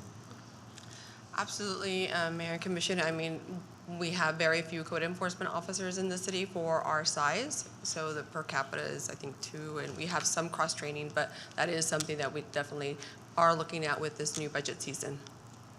And that'll come to you for approval.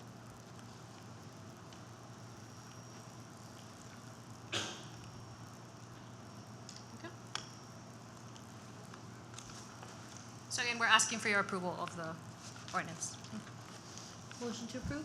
If this is a public comment. Oh, sorry. Yeah. Yes.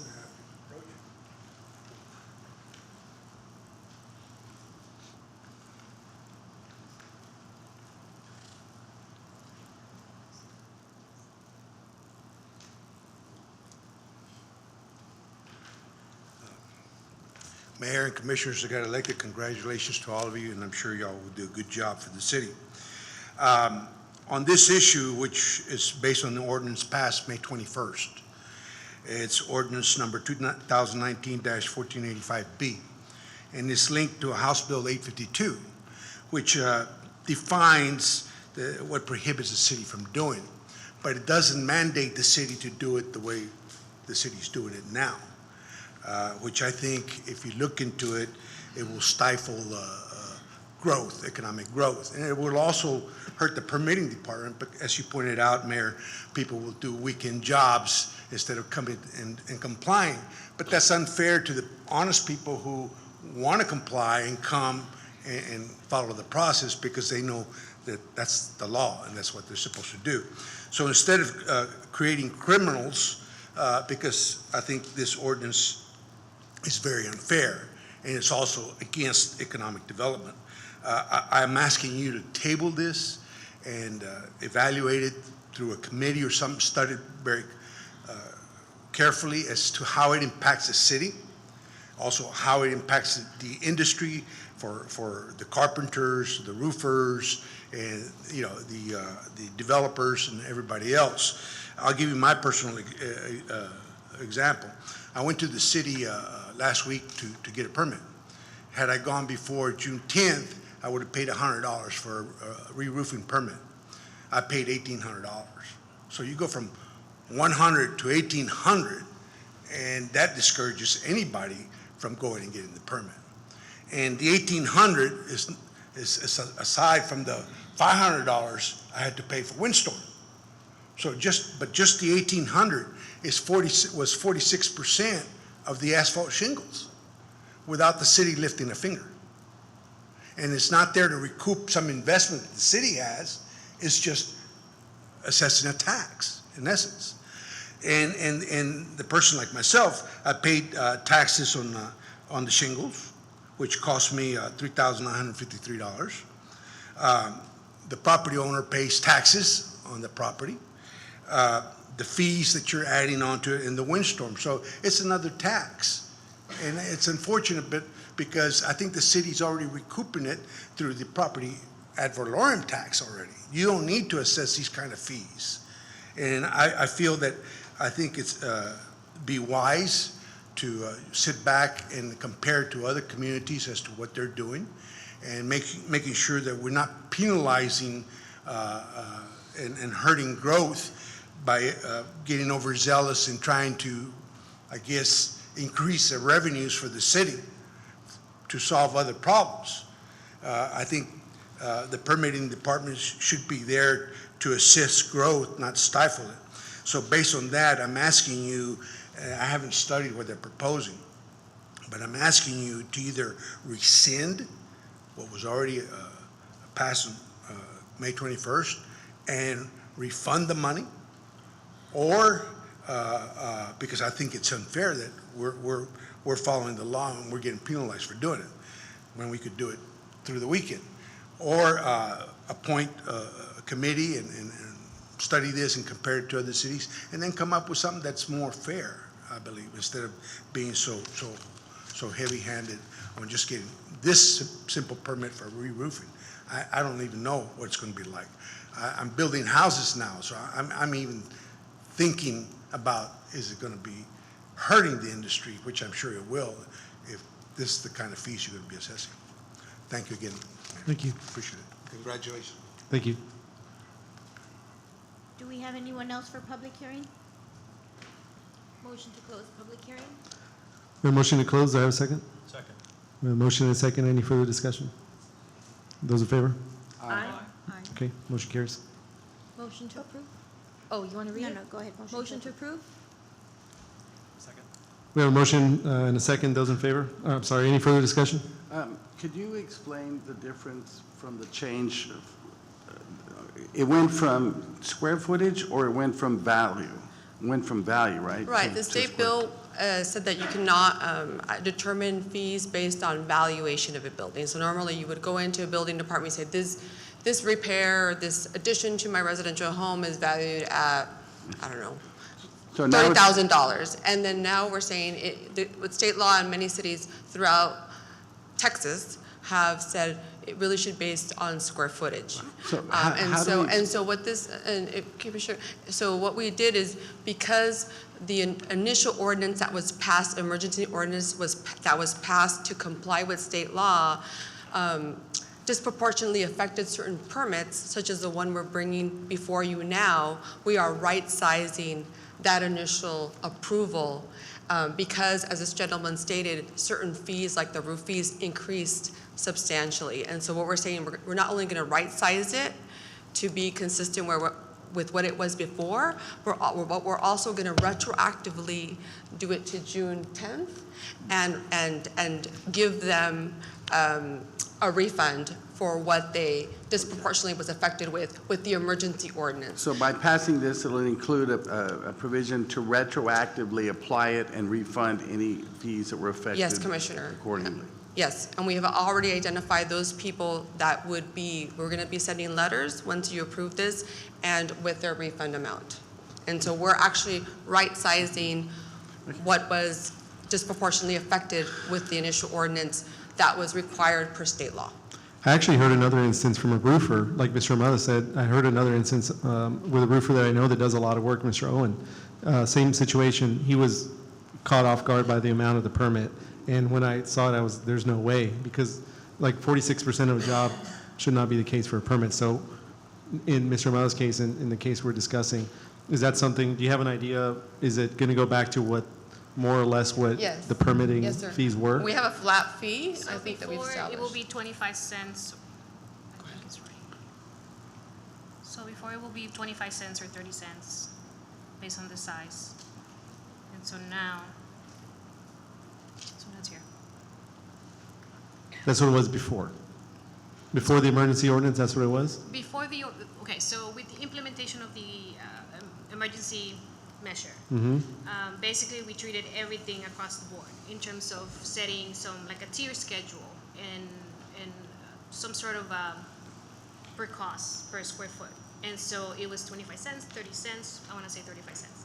And so if you basically just multiply the size or the square footage of the roof times the 25 cents, that already is getting you a very hefty price. And it was basically being treated as it was brand new construction. And that's the problem. That's the problem that we're trying to address. And so here, the re-roofing, so now we have it tier again, but it's $50, $70, or $150, which is more comparable. So rather, it's a flat fee for a range. So rather than having a per every square foot I add, I'm getting, The range. and now it's a range. His And range- so the range is, now it's a reasonable amount permit for a So range. if it was 2,000 square feet, then he would only pay 70, and he'll get a refund of the balance that he put in there, right?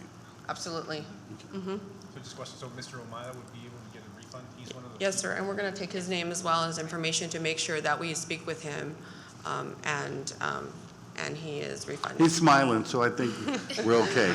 No, and we can appreciate the question on the permits. I think right now it's an emergency measure, but in terms of looking at permits and fees, I think that's something that the city manager's office, if that's something the commission, we can look at it.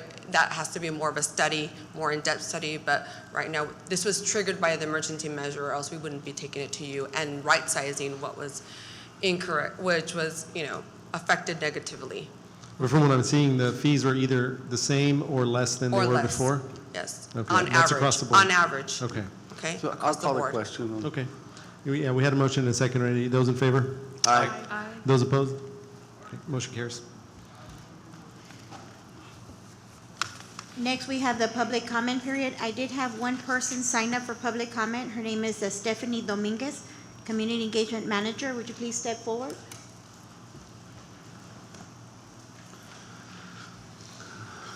Good evening, my name is Stephanie Dominguez. I'm the Community Engagement Manager for Planned Parenthood South Texas here in the Valley. I am here tonight as a representative of Planned Parenthood South Texas to speak with the Commission regarding their decision to vote with the Technical Committee's recommendation to fund CDBG's 2019 grant applications, of which we are one of. All sorts of people walk through Planned Parenthood's doors every day to access care. Some are students who want to prevent pregnancy so they can finish school. Some are young couples who want to delay starting a family until they can provide financially for their children. Patients rely on us for their scheduled Pap tests and clinical breast exams. For many of our patients, we are their only healthcare provider. We are honored to have served this community for more than 50 years. Generations of people have trusted us with the most intimate and personal aspects of their health. Individual donors, foundations, and government funding like the CDBG grant allow us to be more generous with our patients who may not be able to afford care otherwise. Just as we are committed to providing the highest quality healthcare to our patients, we are committed to excellent stewardship of our partners' investment in that care. And the return on those investments is remarkable. Funding women's healthcare and family planning helps prevent unintended pregnancies. It helps prevent births paid for by Medicaid. It prevents preterm and low birth weight babies, and it helps decrease infant and maternal mortality rate. It prevents the exponential spread of STDs, which spares fertility. It prevents death from cervical cancer. Research shows that for every dollar of public money spent on family planning, an estimated $7 of taxpayer money is saved. We carefully track the patients we see and the services we provide. What we cannot track in an empirical way is how thousands of people have been able to create the lives they imagine for themselves because of the control we've given them through access to reproductive health care and family planning. On behalf of Planned Parenthood, I would like to sincerely thank the Commission for their vote to keep women and families healthy.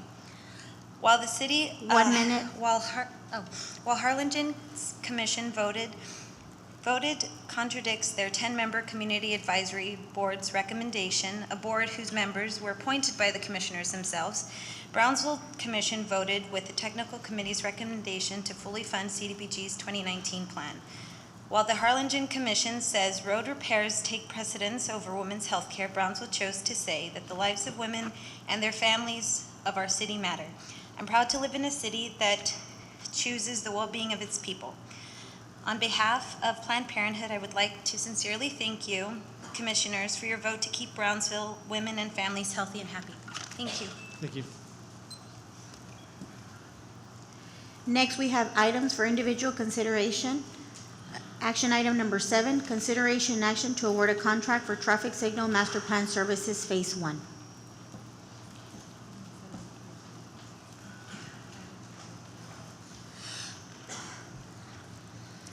Good evening, Mayor and Commissioners. My name is David Lequan. I'm with the City of Brownsville Engineering Department. I'm going to give you a brief overview of kind of what we've been doing since the amendment that y'all approved back in March for the traffic improvement. And after my slide, Mr. John Clint from Hanson is going to take over and kind of give you an idea of what the master plan that we're planning to do will be encompassing in the future. So since y'all did approve the amendment in March for $1.5 million, we have started the initial phase of the projects, and that does not include the master plan. As you kind of can see, we broke it down into step 1 and step 2. That first step that we're showing is a traffic cabinet improvement budget, as well as the master plan we'll talk about a little bit. But the traffic improvement is what we did internally. We worked with a vendor that we already got a lot of that equipment already in Brownsville, and have started installing about 110 traffic improvement cabinets throughout the Brownsville area. So we also, the next phase, and I want to talk about just a little bit, is going to be that traffic master plan, which John Clinton will be doing, is how are we going to do the plan going forward? What is traffic going to look like for Brownsville beyond just a normal blinking red light? We want to see what we can do as far as adaptive controls, some real master plan to see how our city is growing, and if our traffic and congestion, as all of you know, in Boca Chica and larger arterials like that, can be addressed by using some new technologies that Mr. John Clinton will expand on a little bit later. The last portion of phase one that we're looking at is the fiber network upgrade. We're working with PUB and some other partners to expand our fiber network, and kind of what we're going to see with that is, I kind of tell everybody that Spectrum commercial that says smart cities, and Spectrum is bringing it. I said they got that wrong. Brownsville's already doing that. We're doing that with PUB without Spectrum, and we got some budgets that's already put that into play. The first street we're going to be looking at is Boca Chica, working alongside TxDOT with their sidewalk improvement. We're looking at putting our own fiber network going from here, eventually all the way out to 511, and then starting expanding on Brownsville going north to give us that hardy infrastructure to implement all of the master plan ideas that we're going to be moving forward. Okay, that's kind of where we're doing on phase one. And if you have any other questions before we get into master plan, I'll address them. But we definitely want you to hear from Mr. John Clinton and Hanson on how we're going to do that on a holistic approach. I have one question. Do we have many, and this may be a totally different subject, so please correct me if I'm wrong, but do we have many traffic signals that turn based on sensing a car is there? They're individual. We do have a few of them on a few intersections, but none of them are linked together where you have like a network. They're kind of individually detected. So when we talk about synchronization, what we're talking about is doing it over a whole corridor as opposed to an individual intersection. And in those that are triggered by the presence of a car, is the trigger set to also recognize a bicycle rider? Galveston is a great example of that. And I believe you remember when we did approve that project was that it was adapted to be for vehicular and pedestrian. It has a push button, and then for the bike in the lane for the bike lanes. So ours do recognize? A few of them, the newer ones do. I can't say all of them do because, like I said, we're trying to move traffic into this decade or this century moving forward, realistically. Including bicycle riders. Including bicycles, which of course, all of our complete streets do include that one, so we have to make sure that that's a component that we're going to be touching on. Okay. Yes. You mentioned this is phase one. Do you have a proposed phase two or conceptual phase two? We have a conceptual phase 4 if you want to go all the way through that. Okay. And what that is really we're looking at is how we're going to be moving. As you see on the fiber network, it's only 2 phases, but we have a lot more arterials in just 2 phases. And it's going to take a length of years working with PUB to first get the fiber network in, and then after you see the master plan, how we start implementing that growth in traffic. I have a question on Yes. on the fiber network. Is that dedicated solely for traffic, or can it be used for other purposes? So our goal is that we were going to initially put it in for traffic, but we want to expand it also into other services for the city because it will be a solely used for the city of Brownsville. My initial thought also was for stormwater. We've had some success with some of our sensors in that area, but we want to expand it to where it's not dedicated for the city, but that's open for a lot of different areas, departments. Any other questions? Perfect. Okay, I'd like to introduce Mr. John Clinton. He's going to take it over for you. Thanks.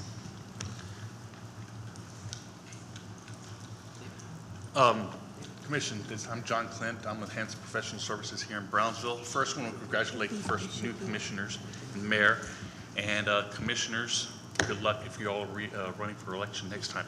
I'm going to introduce you to Becca Wagner. She's a specialist in transportation engineering. She developed the scope of work for this transportation master plan, and this is just for the first step. And she'll go through a step process on what to expect, any questions y'all may have in regards to bike lanes or anything else, bus, Brownsville PUB, BISD bus, traffic, stuff like that. So she will explain anything for you all. Hi. As you said, I'm Becca Wagner. I'm a traffic engineer with Hanson.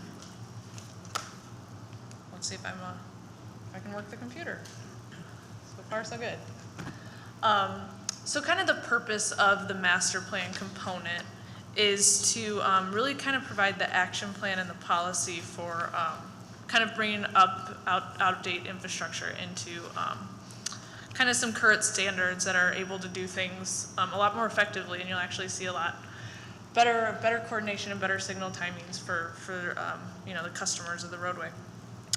So one of the things we'll definitely be doing is looking at setting corridor timing standards. So how do we know which corridor needs retimed? How do we classify a roadway as being timed well versus, this is one that we should be looking at? And then kind of additionally, how do we rank our roadways as these are corridors that are most important to the people of Brownsville, and they need to make sure that they stay in with high standards versus some other roadways that have a little bit more leniency as far as how the level of service is provided.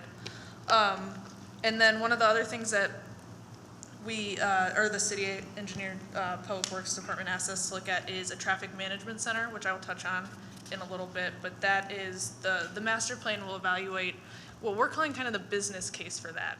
Sometimes that's a pretty substantial investment, and we want to make sure that you guys would be seeing you guys would be getting benefits out of it if that investment were to move forward. So we would kind of lay out, what you'd be getting for that money in the signals master plan. And then additionally to kind of all this planning effort, we would also go ahead and time some of the corridors that we identify as critical and already kind of outside those standards. So that's kind of, just straightforward engineering. We'll get it timed correctly, and we'll provide that to you. So it's not just an overarching planning. There's also some day one level improvements that you'll see out of that. So ATMS is part of the new controllers that were just alluded to.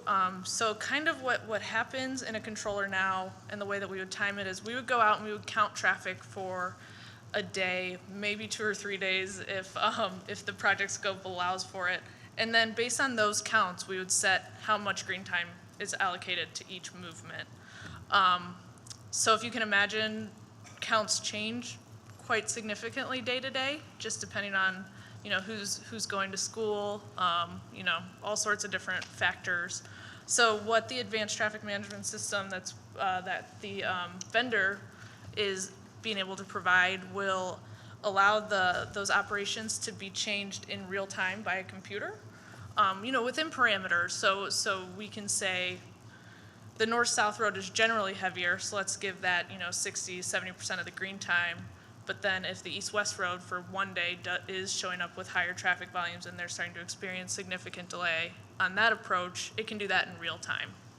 So that's really the benefit of an ATMS system, which you guys are already moving forward with implementing. So some of the short-term benefits of the actual master planning effort, which I kind of alluded to earlier, was the immediate improved timing on those critical corridors. But then additionally, that ATMS software, because it's adjusting stuff in real time, it's actually outputting a significant amount of data, which we can look at to make better decisions moving forward. And we'll figure out a way to bring all of that data into one place that makes sense for your engineering department in a way so that they can decide lots of different infrastructure type improvements. So getting away from just signals, we're in which roadways need extra lanes, which roadways are seeing a lot of pedestrian movements and maybe they need larger sidewalks and that kind of thing. Really, it's just such rich data, but we need a plan in place to figure out how to get out of it what it can and what is meaningful for you guys making decisions. So when you when you're talking about counting, let's say you're counting that corridor there in the picture, are you counting cars, pedestrians, Yes. as well as bicycles? Yeah, it counts all modes, and it'll even distinguish between trucks or buses as well. So it can capture quite a bit of that stuff. Long-term benefits. This is just a Google image of what a traffic management system or center is, but really what it allows engineering departments to do is to see things in real time. The city I've worked in the most is Peoria, Illinois. It's about the same size as Brownsville. And they they have a pretty robust traffic management center there at their DOT. So, so it's not out of scale for communities your size, but we would want to show you what's the benefit cost of that, because getting all this technology into one place in this square footage and this space is pretty significant, but there are funding sources, so we would also be looking at providing kind of a breakdown and a strategy for addressing funding for that kind of thing. And then as far as that, also long-term benefits would be budget projections for maintaining kind of I don't want to say state of the art, because, but an appropriately aged system, making sure that you guys are aware of what it costs in the next 10 to 15 years to keep up kind of this level, the standard that you set as appropriate. So it was alluded to that it's a phased study, and I don't want to confuse that because it sounds like there's also phases to the actual fiber and that kind of stuff. But from our perspective, the scope for Hanson also was broken into 3 phases. Up for approval tonight is phase 1, which will include reading through policy and previous studies, which will include things like bike master plans and pedestrian master plans, and stuff to make sure that we're capturing all the different modes and stuff that we want included in setting those critical corridors and that kind of thing, as well as the signal equipment modernization plan will go through kind of making sure we're collecting that data and getting everything out of what you guys are spending in implementing those new controllers. Some of the timing standards, 1 corridor timing improvement, and then setting goals and starting to do that first little piece of that traffic management center and what we'd be looking for. Phase 2 and phase 3 are kind of later approval dates. Phase 2 would finish out some of the corridor timing and really give you that funding plan and alternative analysis for a traffic management center. Phase 3 would be kind of if you wanted to take it the next step and go maybe even farther than some other communities are going, and using some of that rich data that you're collecting from the ATMS system, and really doing some neat stuff with it to send you cool alerts and that kind of stuff. But we'll address what the benefits of all those are when it's up for approval later. It's kind of a la carte. And I think that's all I had. Okay, so we allocated 1.5 million in March for this upgrade for the traffic synchronization. Is this contract that's being brought tonight for 180,000? That's correct, Commissioner. And then that is going to be taken out of the 1.5? Yes, that's correct. Okay, does the 1.5 contemplate all of this, including the little command center for the? No, Commissioner, it doesn't. So we did it, as mentioned, a la carte. Was the first phase is just to get the upgrade, not state of art, but just to get the items up to where we are, and then we'll come back after they come back with ideas and alternative funding or plans for us. Then we'll come back and see the cost for that. Okay, but so how far did we get with the 1.5? Oh, the 1.5, if we go back, it was $750,000 for the fiber, to get the fiber network throughout the city, and then get all the equipment, about $300,000 to get the equipment of upgraded to the synchronization. Okay, and so it would work that way? It would work that way, yes. But it would be better if we had the command center? That's correct. Okay. Yeah, and I think they'll help us with the funding or other ideas on how to get that, Mayor and Commissioners. Okay. What's the time frame for the implementation of phase 1? Do we know? The time frame? My phase 1 or his phase 1 of fiber? The one we're approving today. And I can get David. Our phase 1, We'll give you the background first of the slide first. there's a lot of phases, right? Yeah, sorry, Yeah. I would have used a different word. Our phase 1 started about 2 months ago when did the approval, and we're looking at having at least the equipment in place, installed by October, and then waiting for their master plan to kind of finish up that initial phase. The fiber, like I said, it is contingent with TxDOT and their scheduling for when they do Boca Chica, but that once they kind of nail that down this month, we'll have a better schedule for you of when they'll have the completion for their fiber installation. Okay. Our phase 1, 7 to 9 months, I think, is the range. Yeah. Boca Chica's groundbreaking July, right? Yes, that's what the initial schedule is. Yes, ma'am. So I'm going to go back to the question about data because I find that very fascinating, and I can think of 10 uses already for the data that has nothing to do with this. So you've done all the counting already, or you're still doing the counting? No, so the new controllers that are being purchased with that $1.5 million, I forget the number, 100 of them? 110. 110 of them, they count continually. That's how they judge what, All over the city or certain corridors? the 110 signal locations. So I think there was just an election, and I know, for instance, Commissioner Galansky heard about sidewalks in Southmost and how that was very desirable. So I'm thinking that the counts in Southmost would assist her in working with staff to perhaps find grants or funding for that. So I guess me personally, but I would imagine the other commissioners as well, would love to see what the counts are in their districts for the corridors that you're counting. Yeah. We can provide that. We already have that because we did identify them. Like I mentioned, we stayed really on the arterials and major thoroughfares in Brownsville, as opposed to kind of electoral districts. We just said Price, Boca Chica, Southmost is That's one, fine. International, Morrison. The ones that we really see as major growths in the next 5 years, we need to make sure that we have those initially with the thought that we start phasing in those older, it's about half. We have about 210 timers total. So 110 kind of cuts it right in half, and then not touching the kind of the residential ones that they can kind of be phased in later date. We need those major thoroughfares first. So I would like to see the counts, please. Once we get them ongoing, yes, and then the fiber, like I said, with that infrastructure that we need, especially with fiber, that's where we start having the ability to start bringing that all in, all that data that we're trying to gather. Are the downtown traffic signals included in this plan? We do have some of the downtown, once it touches international. The problem with in downtown is that we have so many signals. We would have really consumed the majority of our initial resources if we dedicate them just into the downtown area.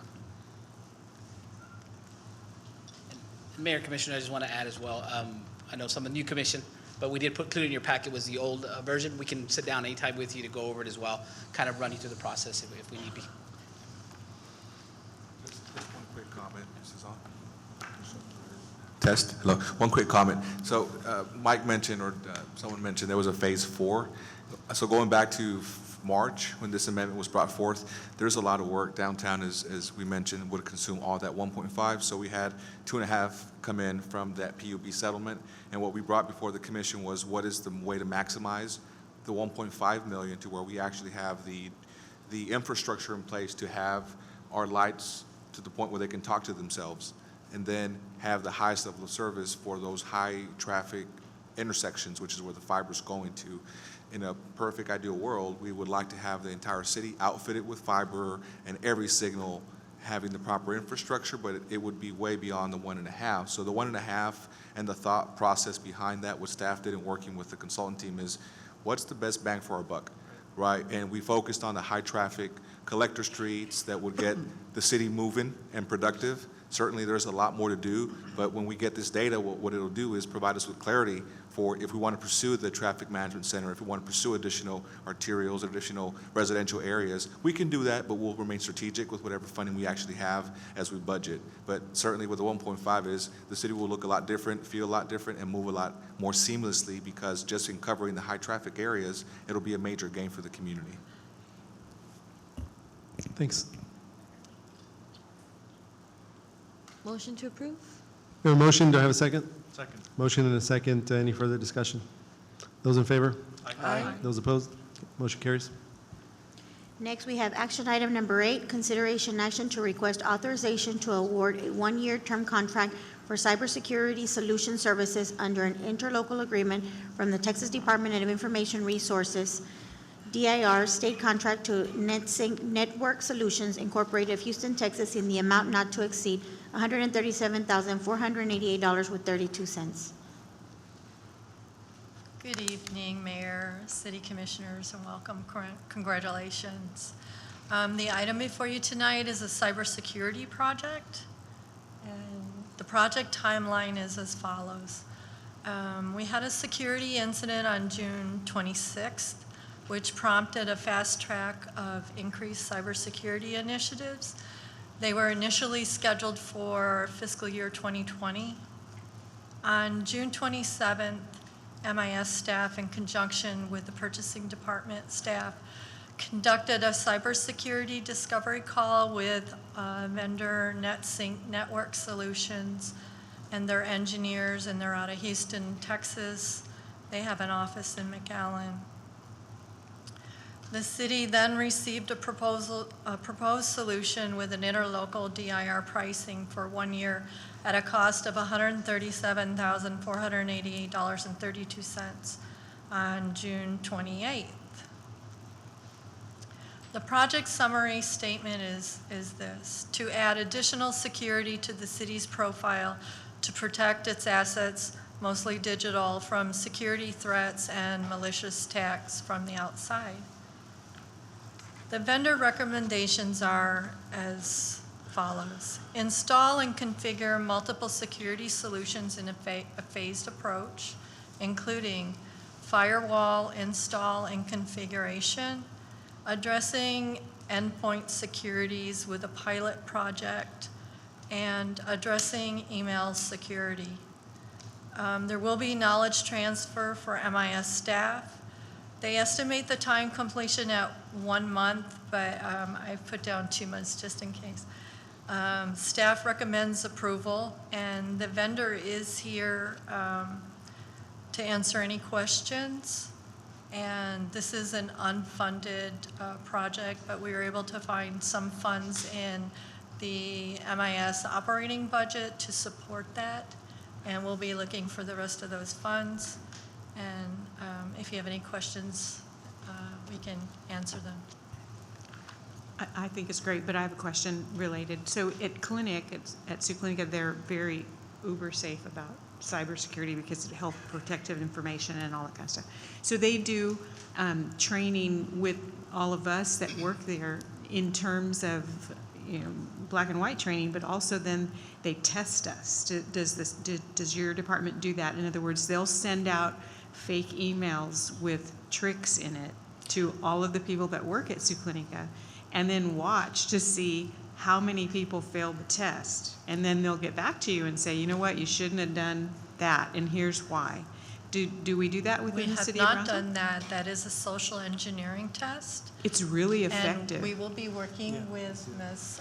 Perla Cepeda, who is our Human Resources and Organizational Development in training. We are required now by House Bill, I'm not sure which one it is, but we are required to do training for local government.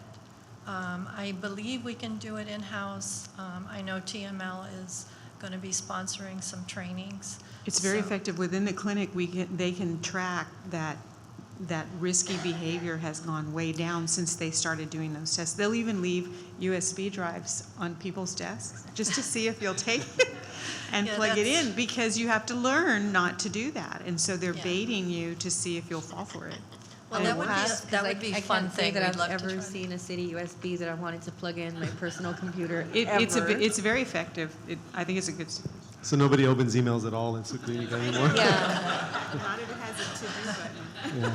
Heads up, city staff, you're gonna get pranked. So some of the items you're asking to implement here, some of these security measures, is it not being done now? Is that why you're requesting for Some it to of be them are done? being done. Okay. But what's happened is some things have gotten through, so there's a definite concern. So a city of our size, we'd like to elevate our profile to a little stronger, which we should be doing. And so these are tools, appliances, and cloud service that what it does is it helps us to do our job more quickly, because as you know, you cannot, you have to stay like ahead of the crooks, right? So it takes a very long time to remediate computers that have been hacked. Fortunately, we do have a very robust backup system, but we still, we do not want to interrupt service of the city by having computers go down because they've been breached.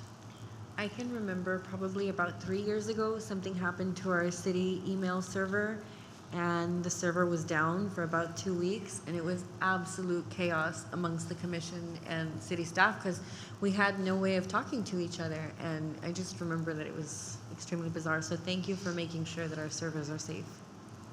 I read an article recently that cities are being targeted for ransomware. Well, it just frees up your systems or our systems, right? But certain cities have insurance policies that cover cases like that. Do we have insurance for that? We do not. We have looked into it. I did put it in for fiscal year 20 capital to at least look at to see what it is about. Yeah, please do, because I know that there's a lot of liability that comes with that. I've seen it on the legal side. Probably maybe not so much for municipalities, but there is a tremendous amount of liability, so we do need to insure ourselves on that. Motion to approve. Second? We have a motion and a second. Any discussion? Those in favor? Aye. Those opposed? Okay. Motion carries. Thank you. Next, we have action item number 9, consideration and action to approve the purchase, delivery, and installation for multiple park playgrounds and structures in the amount of $430,680.37 as budgeted. Good evening, Honorable Mayor and City Commission. Congratulations. I'd like to introduce Mr. Daniel Salinas. He is my operations manager, and you will see him presenting in the near future. And so this is to just introduce him because this is his first time before the commission, and I want to break him in gently for next time. There's a brief presentation. Back in 2017, we brought some playground replacements before the commission just to familiarize yourselves with some criteria that we use. We use safety ratings to help our decision making to which playgrounds to replace, and we use the ASTM standards. And today there are proposed 5 scheduled playground replacements, and the funding source is through the Parks Improvement Fund and CDBG funding. You may have seen this recently in our guide. It indicates how many parks that we have, which ones have playgrounds and other amenities, and then we're constantly updating this list with inclusion and ADA ones.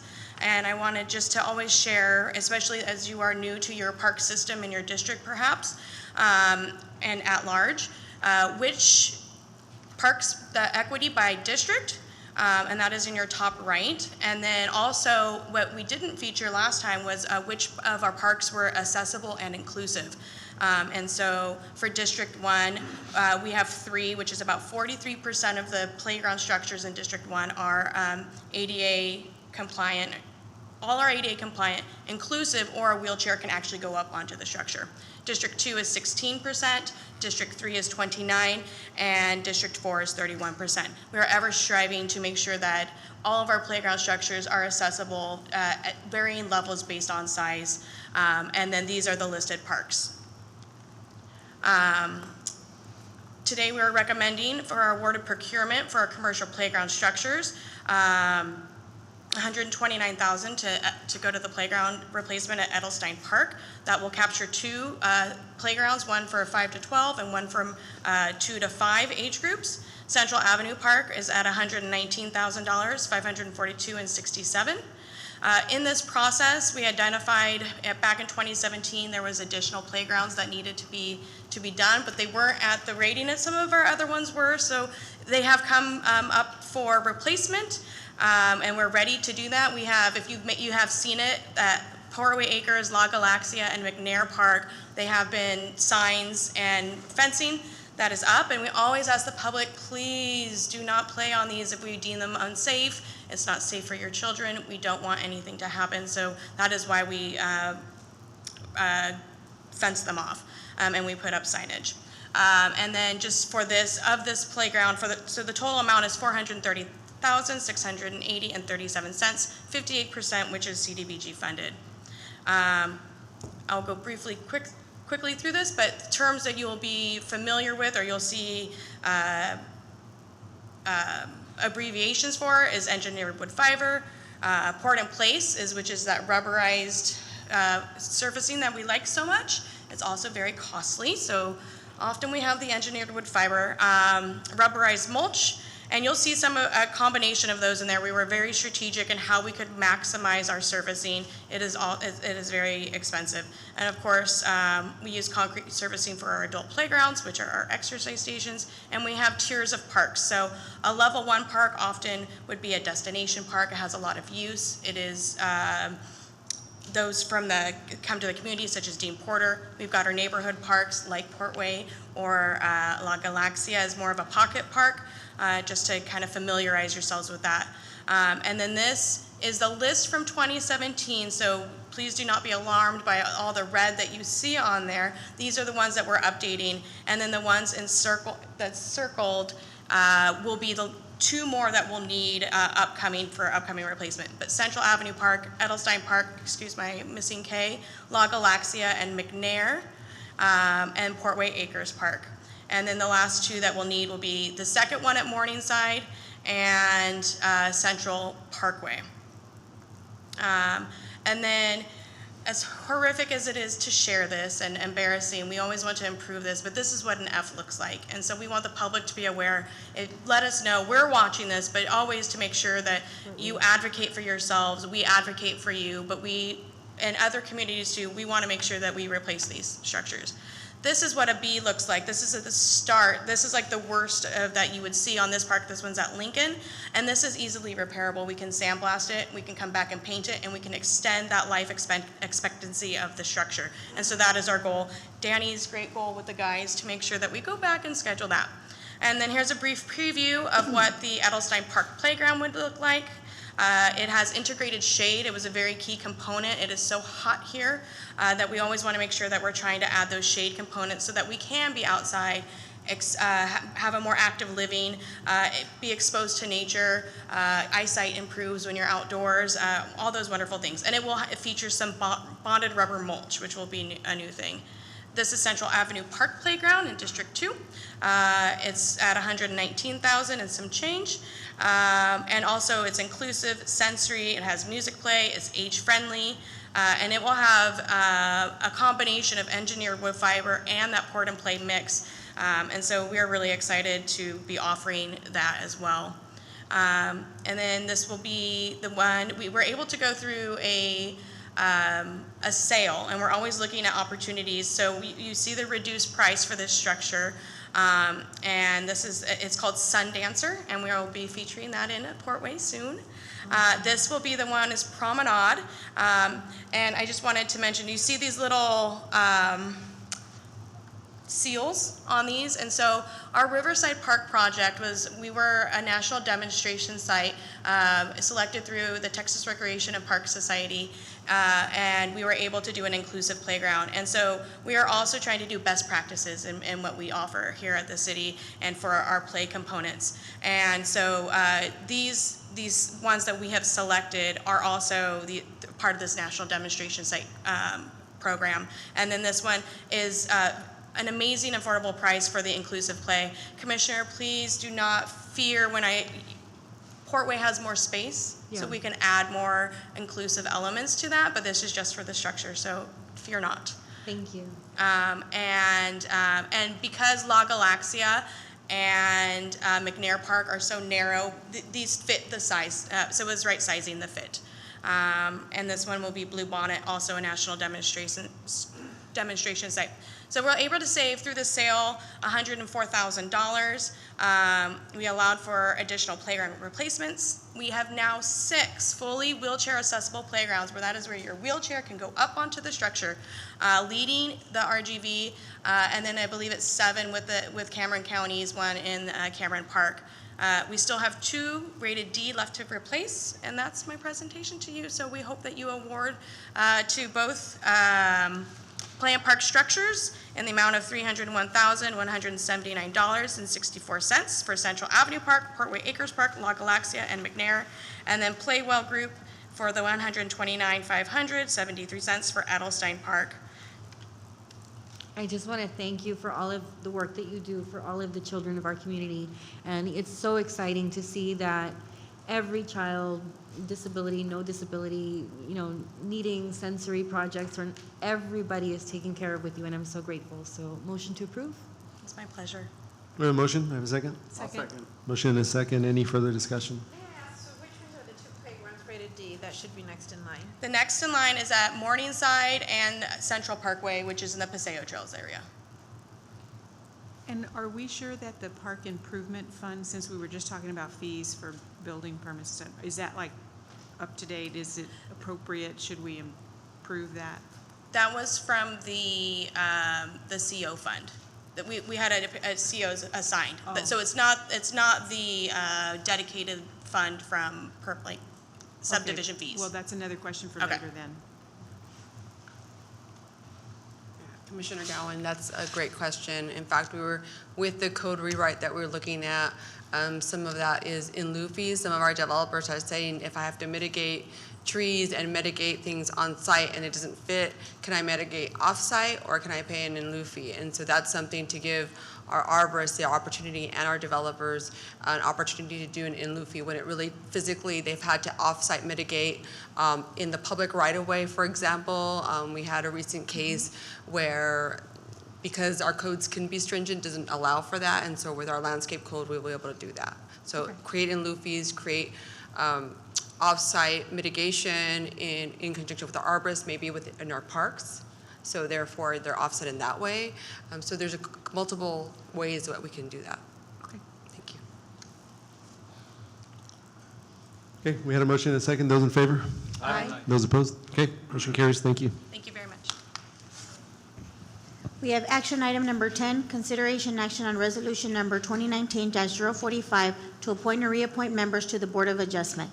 This item was tabled back on June the 18th of 2019.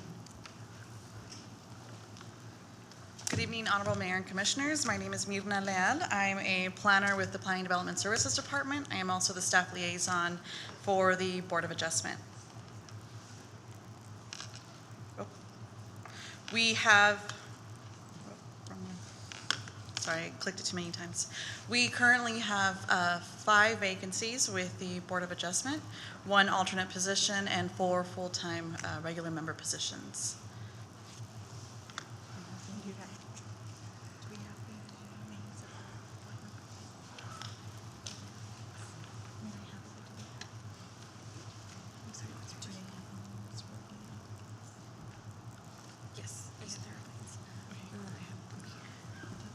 Do you have a slide with their names to put up there? Usually you Yeah. have. Usually you have a slide. So there with was the a names. presentation that was submitted, but it's not. No? Can we go back to the? It was in the prior presentation. Yeah.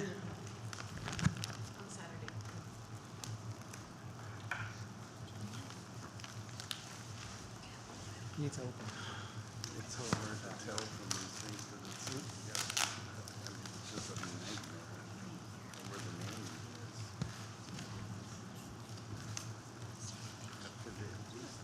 is. That wasn't in our packets, right? So, it was?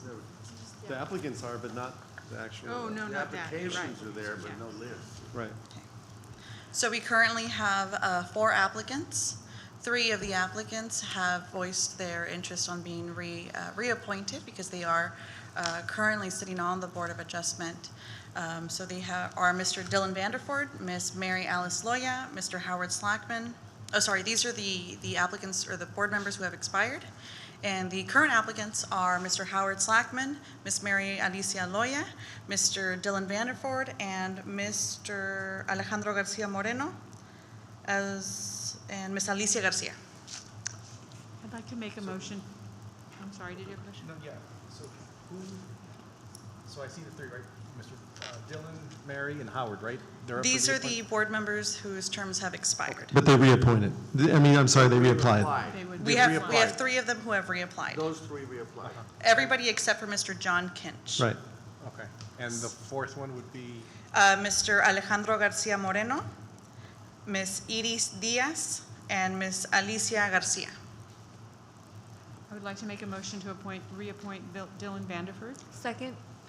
We have a motion and a second. Any further discussion? Those in favor? I'll move to appoint Howard Slackman. Second? We have a motion and a second for Mr. Slackman. Any further discussion? Those in favor? Aye. And we have 2 more vacancies. I would motion to appoint Mary Alicia Loya. Second? We have a motion and a second for Mrs. Loya. Those in favor? Aye. Aye. Okay. So that's 3. That's There's 3. 5 vacancies, right? Yes. So we have Alejandro Garcia Moreno, Alicia Garcia, Iris Diaz. What districts are they from? Do you have it? Mr. Alejandro Garcia Moreno is part of District 3, and the other two applicants, I do not have their information. Staff have any recommendations on this? No. Okay. I would just recommend that you have the list of the ones that are there Yeah. and the applicants next time, so we can Yes, sir. know who they And are. also in the past, they would list which district people were from to make sure that we had a well-rounded coverage of everybody here on the commission and the city. When someone applies to be on the board, do they self-identify what district they come from, or do you then check their address? From their address. We double check. Okay. So on the application, they do list what district they are in. Some of them are left blank, and so we just verify to make sure. The ones that are currently there, anybody from District 3? Yeah. The current board members who are there, we have one who is from District 3, the ones that have just been appointed, 2 from District 2, and 1 from District 4. The alternate board member whose term expired was from District 1. So nobody from District 3? Yes. Yes. Roy. Two. You need District 1? Dylan is from? Mr. Vanderpoor's from 2. 2. Mr. Slackman is from 2, Ms. Loya is from 4, and Mr. De Los Santos, who is the only existing member, is from District 3. Of the 3 new ones, you only know where one of them's from 3? Of No, the 3 new applicants? ones, we know where the 3 are from.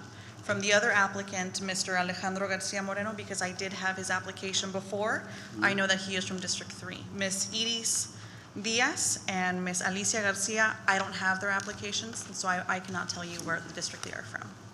Maybe we should hold it to see if you can find somebody in District 1. Sorry, Ms. Iris Diaz? So you want to make a motion to table? Sure. So I'll make a motion to table the last appointment so that maybe we can see if we can get somebody from District 1 to apply. We have a motion and table to have a second. Second. We have a motion and a second. Any discussion? Those in favor? Aye. All right. Thank you. Thank you. Next, we have agenda item number 11, consideration and action on resolution number 2019-046 to appoint or reappoint members to the Brownsville Beautification Committee. I had a presentation with the applicants and the expired members. Is there a way to zoom in? I can't see that. Yeah, bear with us one minute, please. We're jumping. We're the youngest and we can't see it, right? It's tiny. Yeah, I can't see either. John was trying to see the list of parks. He's like, don't even. Yeah, that's, I'm gonna have to get you a monitor. Well, with that, yeah, that would help. there we are. Although I don't know that that's any larger. So there are 8 applicants, and there were, well, depending on which route you all go with, there's 7 vacancies, but that's at a minimum of 7, max of 12. So to fill that 7, we would need at least 3. We did not get representation from all districts, mostly from 3s, 4s, and 1, 2. Mr. Hiram Lozano was from District 2. Is Mr. Zeptucha still on? Yeah, but is he's He not is up for- eligible for reappointment. He did apply. Yeah, he's actually up, so I was going to make a motion to reappoint Oscar. I'll second that. We have a motion and a second. Those in favor? Aye. Thank you. I'll make a motion to appoint Iram Lozano. We have a motion for Mr. Lozano. Do I have a second? Second. I have a motion and a second. Any further discussion? Those in favor? Aye. Those opposed? Okay. You don't have any way to zoom in on that? Yeah. How many are up for reappointment? It's really hard to see this. I can't see it. Sorry. There's 3 up on that one, right? Well, if we want to try and create some uniformity and have 7. Oh, you know then- what? Let me try this one. Maybe this is the better. Does that help? Yes. So 7 vacancies, we've filled 3. Two. I'll move for Hiram Lozano. That one was He just fun. got appointed? I'm sorry? He just got appointed. Oh, he just, okay. He's number 2. I didn't hear that one, okay. Is there anybody else that's up for reappointment? No, all the reappointments some were automatically vacated due to not complying with their bylaw attendance. Ms. Chloe Dotson had served her term so wonderfully, but she was overcommitted, so she decided not to reappoint herself. Or Out of that reapply- list, reapply. how many are seeking reappointment out of the 8 applicants? The only one who is seeking reappointment is Mr. Zatuche. Zatuche, okay. And what were the districts that we appointed already? I'm sorry. Can you say that The again? districts that we appointed already? Is there any district that's not represented? Right now it's District 1, because Ms. San Juana Zavala vacated, and there was no applicants from District 1. Okay. So, can I make a motion to table one spot for District 1? Or do we have to wait till the end? You may fill up to, there were 7 vacancies. Was it on the agenda as 5? It was just, But we need they need Yeah. at least 4, right, to be able to operate? Correct. They need at least a Yeah, quorum. we could, to operate like the 3, we would be able to continue. But I want To to meet the 7. I want to save one of the full terms for District 1. That Yeah. way it's not just a partial and somebody that's just, Okay, we can reserve a full term. We'll make sure that whoever's replaced will be a partial, Okay. aside from Mr. Zertuche. So how many more are left if we reserve that one? We've done 2, right? We have done 2. Right. They need, and so the So I- board's currently 7. Or It there's is a 7. minimum, so this is a range board. It's very unusual. It is a minimum of 7, a maximum of 12. So if we go with 7, they have to have at least 4 to have a quorum. Correct. Right. So we need 2 more. So I would make. But there's an appointed, It's okay. one more. So we can reserve that one if you would like, and we would be able to have, we'll have quorum. But you need one more. Even if we appoint 4, you can still, there's still 3 that need to be filled. Currently, Melissa Landon is still serving. Mr. Eric Gonzalez Oh, is still okay. serving. Ms. Laura Dominguez is still serving. I am a All right. voting member, and the Okay. commissioner is. So we are All right. okay if we would like. That's So- hard to figure out what's going on here. My apologies. I will improve that process.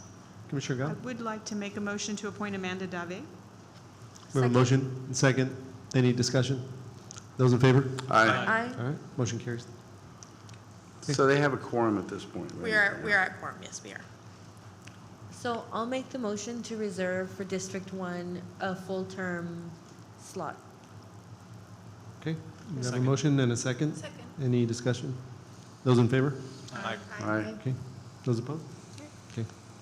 District 1 members, please, constituents, please apply. Thank you. Thank you. Next, we have action item number 12, consideration action on resolution number 2019-047 to appoint or reappoint members to the Greater Brownsville Incentives Corporation.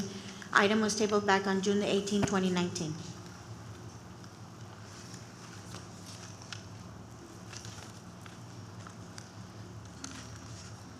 So I have a question. Yes. And maybe it's a question for Mr. Mayor. If we are going to change the number of people on the board, do we need to change the bylaws first? Or I'm not sure of the sequence of events. I'm going to defer to council. Yeah, I believe that some of the bylaws that actually speak to the number and when their respective, most of them are staggered and all that, we would need to work to make sure that we continue the staggering process so that we don't have many members come up at the same time. And with those bylaws that actually address the number, yes, we would need to amend those. But would the amendment have to come, the bylaws would need to be amended first, then? Well, I believe it would be pertinent to do it that way, Right. since any act that we do take should conform to the existing bylaws. I think it's something GBIC wanted to do. Right. Yeah. So we table. We need, as of now, it's 5. They're not making quorums a lot of the time, right? So there's some vacancies here. I mean, there's quite a few vacancies. But there are some vacancies. Okay. What item are we on? GBIC, number 12. 12. So there's 3 of 5 right now. yes. This is a 5-member board. There are 2 vacancies. to be considered. And staff is happy to bring back on a future agenda consideration of bylaws. Can you show the applicants? I'm happy to call them aloud, ma'am, the ones that I have on file as I've received. Carlos Guerrero, Dennis M. Sanchez, Graham Schultz, Herman Powers Jr., Juan Armando Recio, Maribel Guerrero, Samuel Guerrero, Vanessa Sandoval, Antonio Bimas, Dennis Sanchez, that's a duplicate, apologize. And what was also a duplicate? That completes the list of applicants received to date. And do you have to be a resident of Brownsville? Yes, ma'am. So is Maribel Guerrero a resident of, is it the same Maribel Guerrero that lives in Rancho? Yeah, I think, yes. She ran for mayor. She ran for mayor? And I think her husband may have applied for this board or another board, and he's in Rancho. Rancho too, so they're not eligible.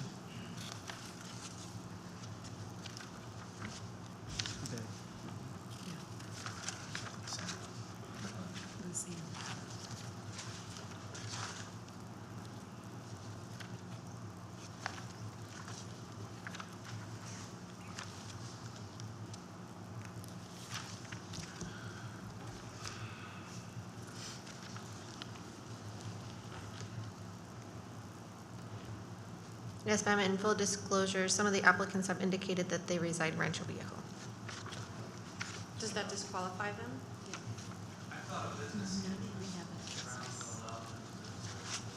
Not on GBIC. Not on this one. So Commissioner, you're on. Mr. Guerra was appointed by who? Or who nominated him? Do we know? Who nominated Steve Guerra? He was already on. Oh. Yeah, he's already on. There's two vacancies. Right, but I'm just trying to, like I said earlier for equity, I know that Commissioner Munguia appointed Mr. Cardenas, or nominated Mr. Cardenas, I believe. Am I right? Okay. I just was wondering who nominated Mr. Guerra, since he's already on. I think with GBIC, because it's the 5, I like when it's a candidate that everybody agrees with, or, you know what I mean? Because really that board belongs to all of us. And so. Wow, I wish that would have happened when I was taken off. Are we open to move? Sure. I'm going to move for Graham Severe. Second. We have a motion and a second for Graham Severe. Any discussion? Those in favor? Aye. Those opposed? Okay, motion carries. Now, can you go through the list again of the applicants? That qualify. Give me one moment, please.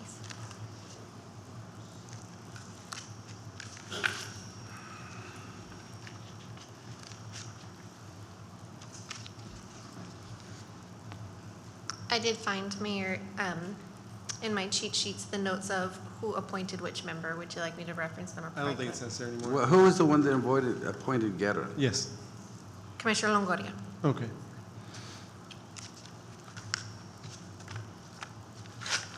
And so to repeat the list of applicants, Carlos Guerrero, Dennis Sanchez, Herman Powers Jr., Juan Armando Recio, Maribel Guerrero, Samuel Guerrero, Vanessa Sandoval, Antonio Bimas.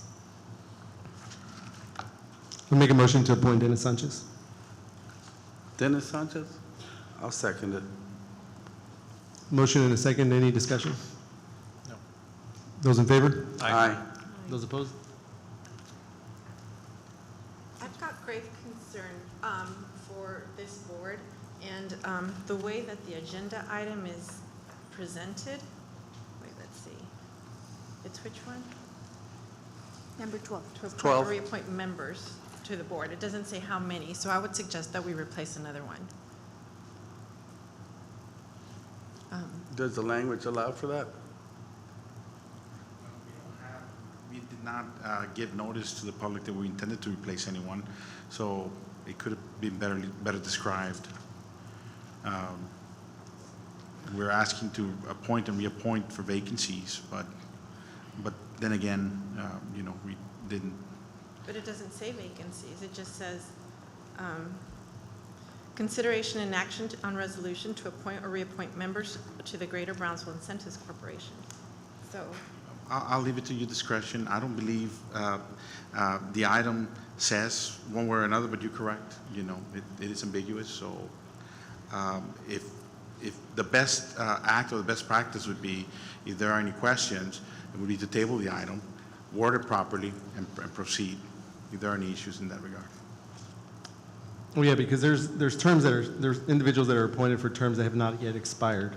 How do you typically handle, or how do you typically word removal for an unexpired term? Removal? It's happened before, so how do you Yes. usually No, word it? if the commission intended to remove that, Okay. to make sure that it's properly noticed as per TOMA, we should specify that language.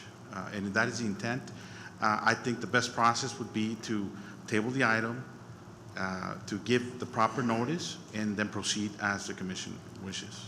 But earlier in this, in the presentations, it was also said that the city commission has the discretion to remove Yes. anyone at any point from a board. That is correct. That's correct, Commissioner, but we want to avoid any TOMA violations by not noticing the item properly. That's all I'm trying to say. We can get there. The best practice would be to table the item, notice it properly, and then proceed as the commission wishes. Were any of the previous appointments, did they affect removals of sitting members of any of the other ones we've already appointed? Did we appoint and remove one in any of the other ones? I don't believe so. We've been filling vacancies, but that is what I was aware of that we were doing here today. What is being presented to the commission this evening are expired terms. Well, some individuals have been removed before, but I think that was when the ordinance, when the city adopted the ordinance about multiple The boards. policy. Right. So then we have two that we've done, so I don't know if we have to table anything, but we can just bring the item back at the next meeting, or bring a new item at the next meeting. That would be the better process. And include the word removal, if the Exactly. intent is, or if anybody wants to consider Correct. removal. Okay. Correct. Very good. So then the two appointments would stand, and this item's done, and then we'll bring another item next time, right? That's correct. Thank you.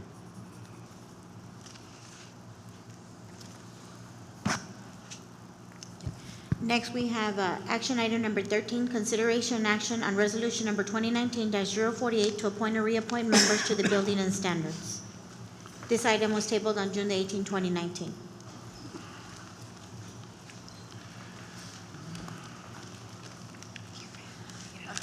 Good evening again, Honorable Mayor and Commissioners.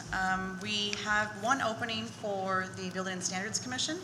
Mr. Carlos Martinez was appointed earlier this year, although he did resign in May. Currently, we don't have any applicants for this board. So should we table it and then put out the word to get some more applicants, or do you? I think that's the best thing to do. Should the commission prefer, you can simply take no action and staff would bring it back to you when it is we do have applicants, as Okay. opposed to tabling it and Sure. forcing it to come back. Okay, take no action.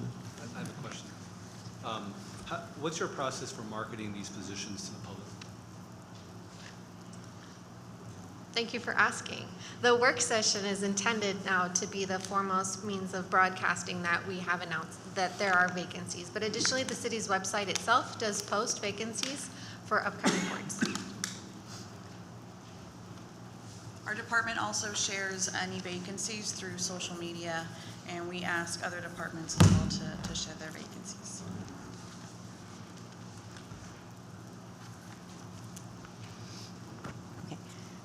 Next agenda item is number 14, consideration action on resolution number 2019-049 to appoint or reappoint members to the Historic Preservation and Design Review Board. This item was tabled back on June the 18th, 2019. Good evening, Mayor, Honorable Mayor, City Commissioners. I guess for the new people who would write their own history here in Brownsville. Okay, we have 4 vacancies. It's Calvin Walker, Rolando Garza, Tara Pitnat, and Tony Rodriguez. As you well know, our ordinances establish that every single chair has to have their own professional with sufficient skills to serve in our board, and also the Texas Historical Commission is requiring 60% of the members to be from also professions that are related with history, such as those that are written here. So These four members are currently matching with what is required by the Texas Historical Commission and also our ordinances. Calvin Walker, Rolando Garza, and Tara Budenat. And Tony Rodriguez is serving, substituting the engineer chair. So we have four, I'll make a motion to reappoint the four that are asking to be reappointed, that Second. were previously serving that are qualified. We have a motion to reappoint the four members that are currently on, and a second. Any discussion? Those in favor? Aye. Aye. Those Thank you. opposed? Motion carries. Thank you. Thank you.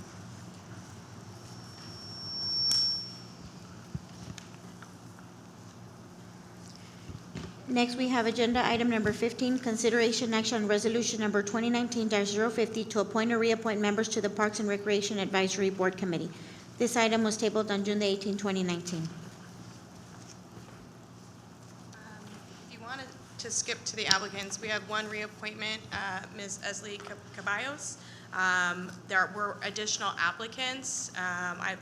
It's listed at the bottom, but she is eligible for reappointment if you choose to reappoint her. I'll make the motion to reappoint. Second. We have a motion and a second. Any discussion? Those in favor? Aye. Aye. Those opposed? Motion carries. Thank you. Next, we have agenda item number 16, consideration action on resolution number 2019-051 to appoint or reappoint members to the Planning and Zoning Commission.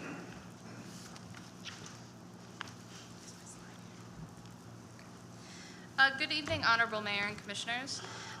We have two regular positions that are open right now and a special position that is open. To qualify as a candidate, you have to reside inside the city of limits of Brownsville, except for one member, it does not specify which, does have to reside in the ETJ. This evening, we have 11 qualifying applicants, none of which reside in the ETJ. They are all within city limits. So for this reason, we have two positions that are actually available to be appointed to tonight. We don't have the slide with the names.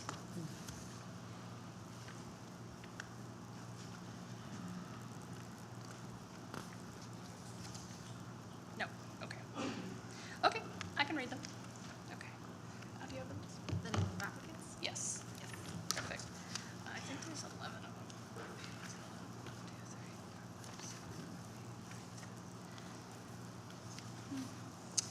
We have, thank you, Alan Garcias, Carlos Guerrero, Ruben Rios, Aaron Rendon, Celeste Solis, Alejandro Garza, Alejandro Garcia Moreno, Carlos Garcia, Raymond Gonzalez, David H. Square, and Ruben Obel. I'll move to appoint Aaron Rendon. Second. Motion and a second for Aaron Rendon. Any discussion? Those in favor? Aye. Okay. Motion carries. Next one. Those were all the applicants. We have one more position Well- that's open. I move to appoint Ruben Obel. I'm sorry? Ruben Obel. Okay. I'll second it. We have a motion and a second for Ruben Obel. Any discussion? Those in favor? Aye. Those opposed? Okay, motion carries. Thank you. Thank you. Next, we have action item number 17, consideration action on resolution number 2019-052 to appoint or reappoint members to the Brownsville Public Utilities Board. This item was tabled on June the 18th, 2019.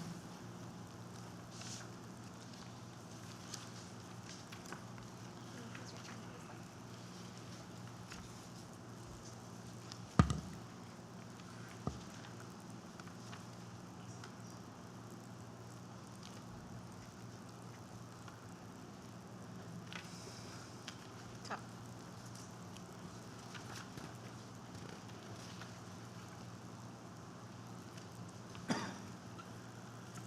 There are 4 vacancies identified for the Brownsville Public Utilities Board. We have multiple applicants if you'd like me to call out the names. Yes, please.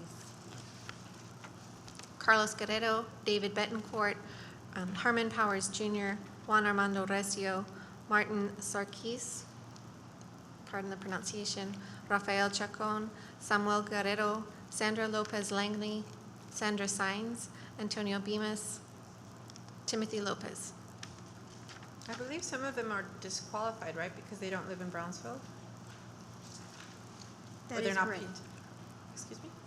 We have 3 that are outside the city, which would be Mr. Juan Armando Recio, Samuel Guerrero, and Antonio Bimas. I'd make a motion to appoint Sandra Lopez Langley. Second. We have a motion for Sandra Lopez Langley and a second. Any discussion? Those in favor? Aye. Those opposed? Okay. I'll move to appoint Sandra Sines. I'll second. We have a motion to appoint Sandra Sines and a second. Any discussion? Those in favor? Aye. Aye. Those opposed? Okay. One more? 2 more. I'll Would you move to mind? appoint David Betancourt. Second. Motion to appoint David Betancourt in a second. Any discussion? Those in favor? Aye. Aye. Those opposed? Nay. Nay. Okay. May we please have roll call? Yes. Those in favor, raise your hand, please. Okay. Those opposed? Okay. Motion Motion does failed. not carry. Is there a Jude Benavides on that list? Is my understanding he applied? I do not have him on the list. Can we still move to appoint? Sure. I think the rules say that the application has to be on file. Okay. Do we know when? I understand. When was the last time you checked if it was on file? Through yesterday. Yesterday, by Yes. 5 yesterday? Yes, sir.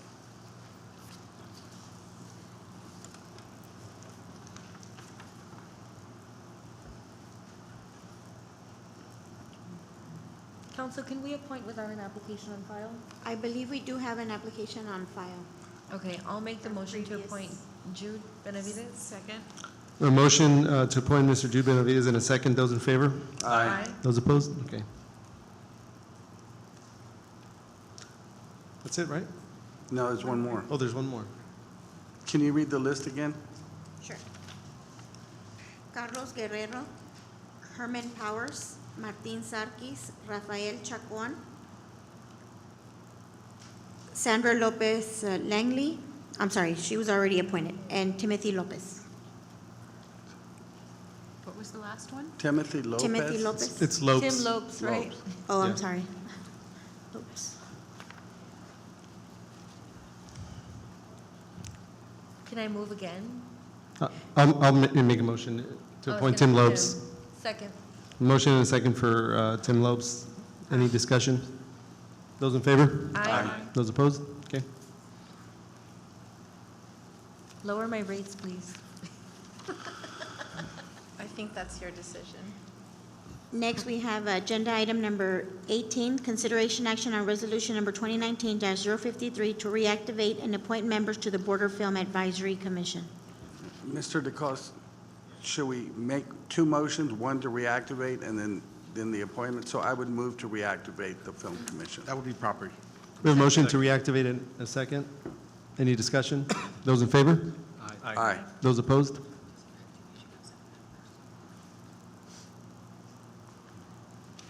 Could you read the list? My question is, does reactivation have 7 members? Or The way it was before, I think it was 7 members Okay. previously. And just to be clear, did it pass, Chair? So can you read the list? Yes, Commissioner. Jesus Trevino, Mauricio Sainz, Mimi Garza, Michael Cuellar, Rene Ree, Rodrigo Moreno Fernandez, Holly Putnett, and Michelle Wolding. So there's, how many, 6 or 7? 8. 8 applicants. I would move to appoint Renee Ree. Second. A motion and a second. Any discussion? Those in favor? Aye. Those opposed? I move to appoint Rodrigo Moreno. Second. Motion and a second. Any discussion? Those in favor? Aye. Motion carries. Move I to move- appoint Go ahead. Oh, no, go ahead. Mauricio Sainz. And then segundo, second. We have a motion and a second for Mauricio Sainz. Any discussion? Those in favor? Aye. Aye. Those opposed? Motion carries. I would like to move to appoint Jesus Trevino. Second. Motion and a second for Jesus Trevino. Any discussion? Aye. I'm sorry. I need Those in to- favor? Aye. I need to appoint somebody, but I can't remember the applicants' names. Can you tell me one more time? The remaining applicants are Mimi Garza, Michael Cuellar, Holly Putna, and Michelle Wolding. I'll move to appoint Michael Cuellar. Second. Motion and a second for Michael Cuellar. Any discussion? Those in favor? Aye. Those opposed? Okay, motion carries. I'll move to appoint Meme Garza. Second. A motion and a second. Any discussion? Those in favor? Aye. Those opposed? Motion carries. That's 6. Names one more time? The remaining applicants are Holly Putna and Michelle Wolding. I'll move to appoint Holly Putna. A motion for Holly Putna. I'll second. A motion and a second. Any discussion? Those in favor? Aye. Those opposed? Okay, motion carries. Okay, As a matter of formality, we'll bring to a future agenda the formational instruments for the Film Commission. Say that again? As a matter of formality, we'll bring the appropriate formational instruments to the commission on a future agenda. Since it was dissolved, we'll reinstate with the appropriate documentation. The previous bylaws or whatever was the governing document. Yes, Commissioner. And so to remind the Film Commission that it's an unwritten charter rule that whenever there's a famous actor within the vicinity, they notify the commission, right? It's happened before. Next, we have agenda item number 19, consideration action on resolution number 2019-054 to appoint or reappoint members to the Brownsville Public Library System Advisory Board. The item was tabled back on June the 18th of 2019. Good evening, Mayor and Commissioners. Congratulations.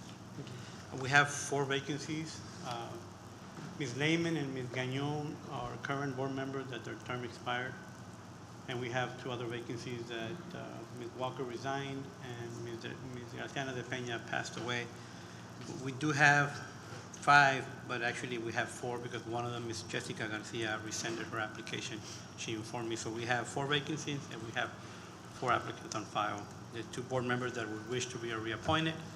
And then we have Ms. Juliana Sosa, and as of today or yesterday, Ms. Shannon Pensa. okay. I'll make the motion to appoint the slate of candidates. Not a slate. We have a motion and a second. Any discussion? Those in favor? Aye. Those opposed? All right, Thank you. motion carries. Thank you. Next, we have agenda item number 20, consideration action on resolution 2019-055 to reactivate and appoint members to the Ethics Advisory Commission. So should we do the same 2 motions?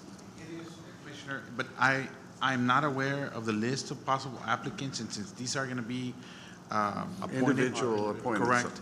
I just wanted to bring out to the commission's attention that there's a list of requirements for people to serve in the Ethics Commission, and I don't know if the list has been vetted out through, for that purpose. Well, if they don't qualify, then they don't qualify, so. Okay. So I would move to reactivate the Ethics Commission. Second. We have a motion and a second. Any discussion? Those in favor? Aye. Those opposed? Okay, motion carries. So you want to appoint applicants already? Okay, that's fine. We can get as many as we can today, and if we can't fill it up, then we just bring it back. You want to go down the It's line? one per member? Go ahead. Okay, I'm moving to appoint Katie Euchre. Second. Motion and a second. Any discussion? Those in favor? Aye. Aye. What are the requirements? Well, you can't be a family member, you can't be a public official. There's a laundry list of about 10 items. You couldn't, they may not have served perhaps as a supporter of the candidate. There's a number of of items there, and I'm not sure that we vetted out any lists. Well, once you get all the names, you can check, and if they don't qualify, then bring it back the next meeting. Will do. I move to appoint David Willis. So I have a question. What if we find that, I'm sorry to interrupt. I'm sorry, what if we find if one of these people was a supporter, or how would that be vetted? Would you come to the person and say, I'm removing them, or how would they be removed? We can perform that investigation if we can get a list of the appointed people today. And if we have someone that doesn't qualify, I guess we can bring the item back to the I'll next second meeting. her motion. And that would be a supporter of that particular, the candidate that, And I'm going off The memory, nominated? Mayor. The There is a nominated? list of things, and I believe that was one of them. But definitely, you can't be a family member, and, there's some relationships that are not permitted for the appointee. But I'll be happy to go over those. Just review with- them once they're Correct. done. okay. We have a motion to appoint David Willis. Do I have a second? I second Okay, it. we have a motion and a second. Any discussion? Those in favor? Aye. Those opposed? Okay. I have not had a chance to ask Me- anyone, so me I'm going neither. to table my own Yeah, I'm gonna going hold- to table my I'm gonna hold on appointment mine as as well. Okay, I'm going to do the same. So the rest of us, I think, are going to defer ours till the next I meeting. think it's more ethical to see the list and see what requirements before appointing I someone. just can't think of anybody right now. I know. You should have been ready for that one. It's okay. You took mine. So may I have a motion to table? I'll move to table the balance of the other 5 appointees. Second. Motion and a second to table. Those in favor? Aye. Okay. Table. Next, we have agenda item number 21, consideration action on resolution number 2019-056 to appoint or reappoint members to the Brownsville Convention and Visitors Bureau. This item was tabled back on June the 18th, 2019. Good evening, Mayor, City Commissioners. We have one vacancy. Mr. Omar Pereira, our former chair, left in February. We have 2 applicants, one of which was just appointed to the Beautification Committee, so this might be pretty easy. So who's the other one? Ms. Deva Monsiváis.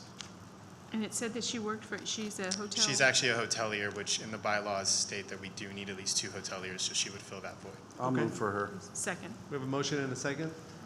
Any discussion? Those in favor? Aye. Aye. Okay, those opposed? All right, motion carries. Thank you. Next, we have agenda item number 22, consideration and action on resolution number 2019-057 to approve the bylaws and appoint members to the Rio Grande Valley Metropolitan Organization Technical Advisory Committee. Now, that doesn't have to be a commission member, right? That particular committee? Excuse me. No, it is not. This one here is specific to B Metro. In the bylaws, the Technical Advisory Committee is pretty diverse, and there's representation of the different modes of transportation. Doesn't mean you have to appoint staff from B Metro, but that would be an option. Would Mark Lund be someone worth considering? Yeah, that's what I'm saying. Since he was already on it? I'm sorry? Would Mr. Lund be someone worth considering since Yes. he was already on it? Absolutely. Yes. I'll make that motion. Second. We have a motion to appoint Mark Lund and a second. Any discussion? Those in favor? Aye. Those opposed? Okay, motion So- carries. So I have a question. So in the past, and I don't know if it's still true now, with the new, the mayor was on the MPO automatically as the mayor. Is that true for the current mayor, or is that not? And does that affect these numbers here? Okay, are we talking about number 23, the policy board? That's what I'm asking. Yes. I don't know the term, but. Okay, yes, for the policy board, the way the, He's go ahead. already going to be on it, right? He doesn't have to be. The Brownsville MPO bylaws have the mayor as the automatic appointment. In the new bylaw structure, it's elected officials or appointed officials. That was what the board, what the body agreed to. But certainly, if y'all want to honor what was customary in the Brownsville MPO, the mayor would be the appointment. So he would take one of those appointments that are left off of the policy, that are left, He would take the single policy vote, policy board position, which is 4 weighted votes. And then you also have the ability to appoint an alternate. so we are only going to get 2? I'm sorry So for being confused. on the policy board, you get 1 board appointment, which is Okay. equal to 4 weighted votes. So it would be the mayor, for example? Right. And Mr. Lund? Mr. Lund would be on the Technical Advisory Committee, and then so we have 1 Technical Advisory Committee position, and we have 1 Policy Board position. So that's it, we're done? If we Yes. choose, okay. Correct. The technical advisory is just advisory, the way I understand it. Then Correct.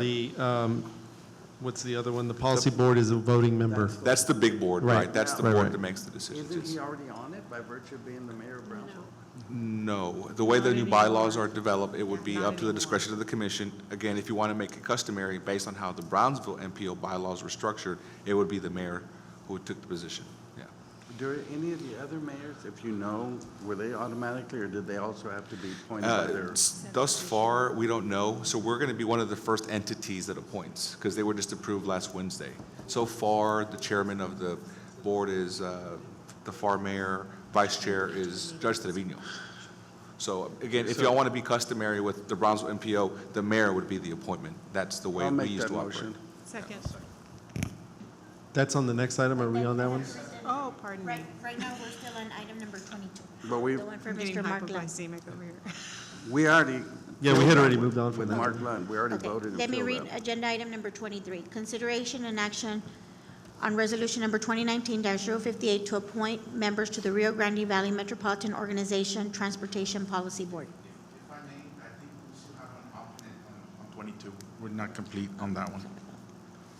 On the technical one? On 22, we've appointed Mr. Lund on the Technical Advisory Committee. And I Right. believe we have one more appointee there. I thought there was one on that. I would like to table that, well, I would like to consider tabling that because if your new structure that the city manager is working on includes a position that doesn't currently exist, that I think would be ideal for that. Correct. And there's also an alternate for 23. I would suggest that that get appointed because just in case the mayor can't make it, we don't want to have that position vacant. So maybe Right. someone else from the commission could be his alternate. But I would recommend that because, I mean, worst case scenario, our 4 votes aren't going to count on any given day if the mayor can't make it. So Right. the safe Yeah, way I to go is don't appoint want that. somebody. Okay, so just to clean things up, 22 still required an alternate, but I heard a motion from Dr. Gowen to table that. Motion to table. Okay, so we have a motion to table the alternate. Second, any discussion? Those in favor? Aye. Okay, motion carries. Okay, item 23 then. Okay, you already called the next one, 23, right? This is for You already called it? You can appoint an alternate to Mayor Mendez. But we have to appoint him first, so I'll move to appoint the mayor Okay. to that, Second. the policy board. We have a motion and a second. Second. Any discussion? Those in favor? Aye. Okay, I those would like opposed? to appoint to Commissioner Galansky as the alternate. I'll second. We have a motion and a second for Commissioner Galansky as the alternate. Any discussion? Those in favor? Aye. Okay. Motion carries. Next, we have action item number 24, consideration action on resolution number 2019-059 to appoint members to the Paseo de la Resaca Landscaping and Lighting Maintenance District Board. At this time, we have no applicants. Moved it, or there's no action? I have a question. If I want to remove, if I don't want to do that board anymore, can we do that right now, or does it have to come back to replace with another commissioner? I don't like to be the commissioner liaison because I can't make all of those meetings. I think the same rule, Can we just to notice it? clean it up, we would need to notice it properly. Okay, And then vote on it. That's what I would do, yeah. Okay. I think it would be wise to appoint Commissioner Mugia when that time does come because that is District 2 and 3 boundary. And that one doesn't have a term, right? That one's the lifetime appointment? Indefinite appointment. You ready for that? So get ready. Okay. All right, so do I have any motions on that, on this item then? Oh, it's no action. No action? Okay. We'll bring it on a future agenda. Thank you. Next, we have agenda item number 25, consideration action on resolution number 2019-060 to appoint members to the Agenda Review Committee.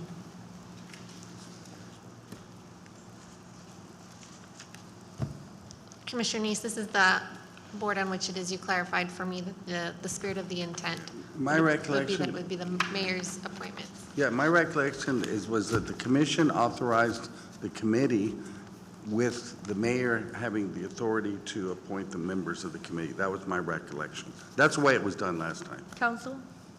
That's what I remember as I well. wasn't here when that was created, and I'm not aware of specific rules in regards to the appointment, so I'll defer to your knowledge, institutional knowledge, Commissioner.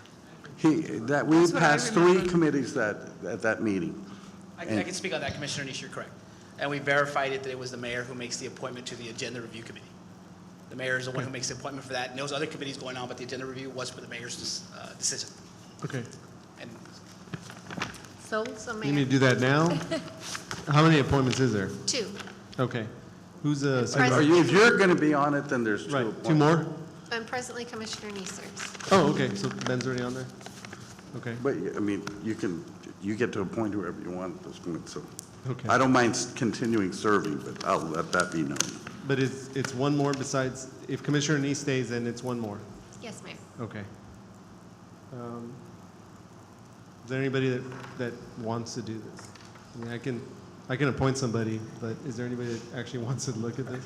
We meet the Tuesday prior to the regular commission I meeting. think Ms. Galansky is indicating that she Well, would be. so this is just, what is the purpose of it? Just to actually review the agenda, decide what items go on the agenda?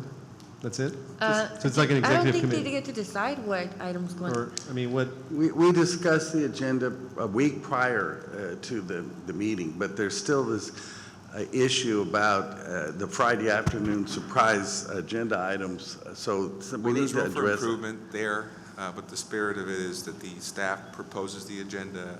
There's the approval of the committee to have those items on the agenda, but there is ways to improve what Commissioner Neese is saying. And also, I think we need to probably at the point of having the draft agenda sent into the commission as a body, give them some time to review, provide feedback before posting.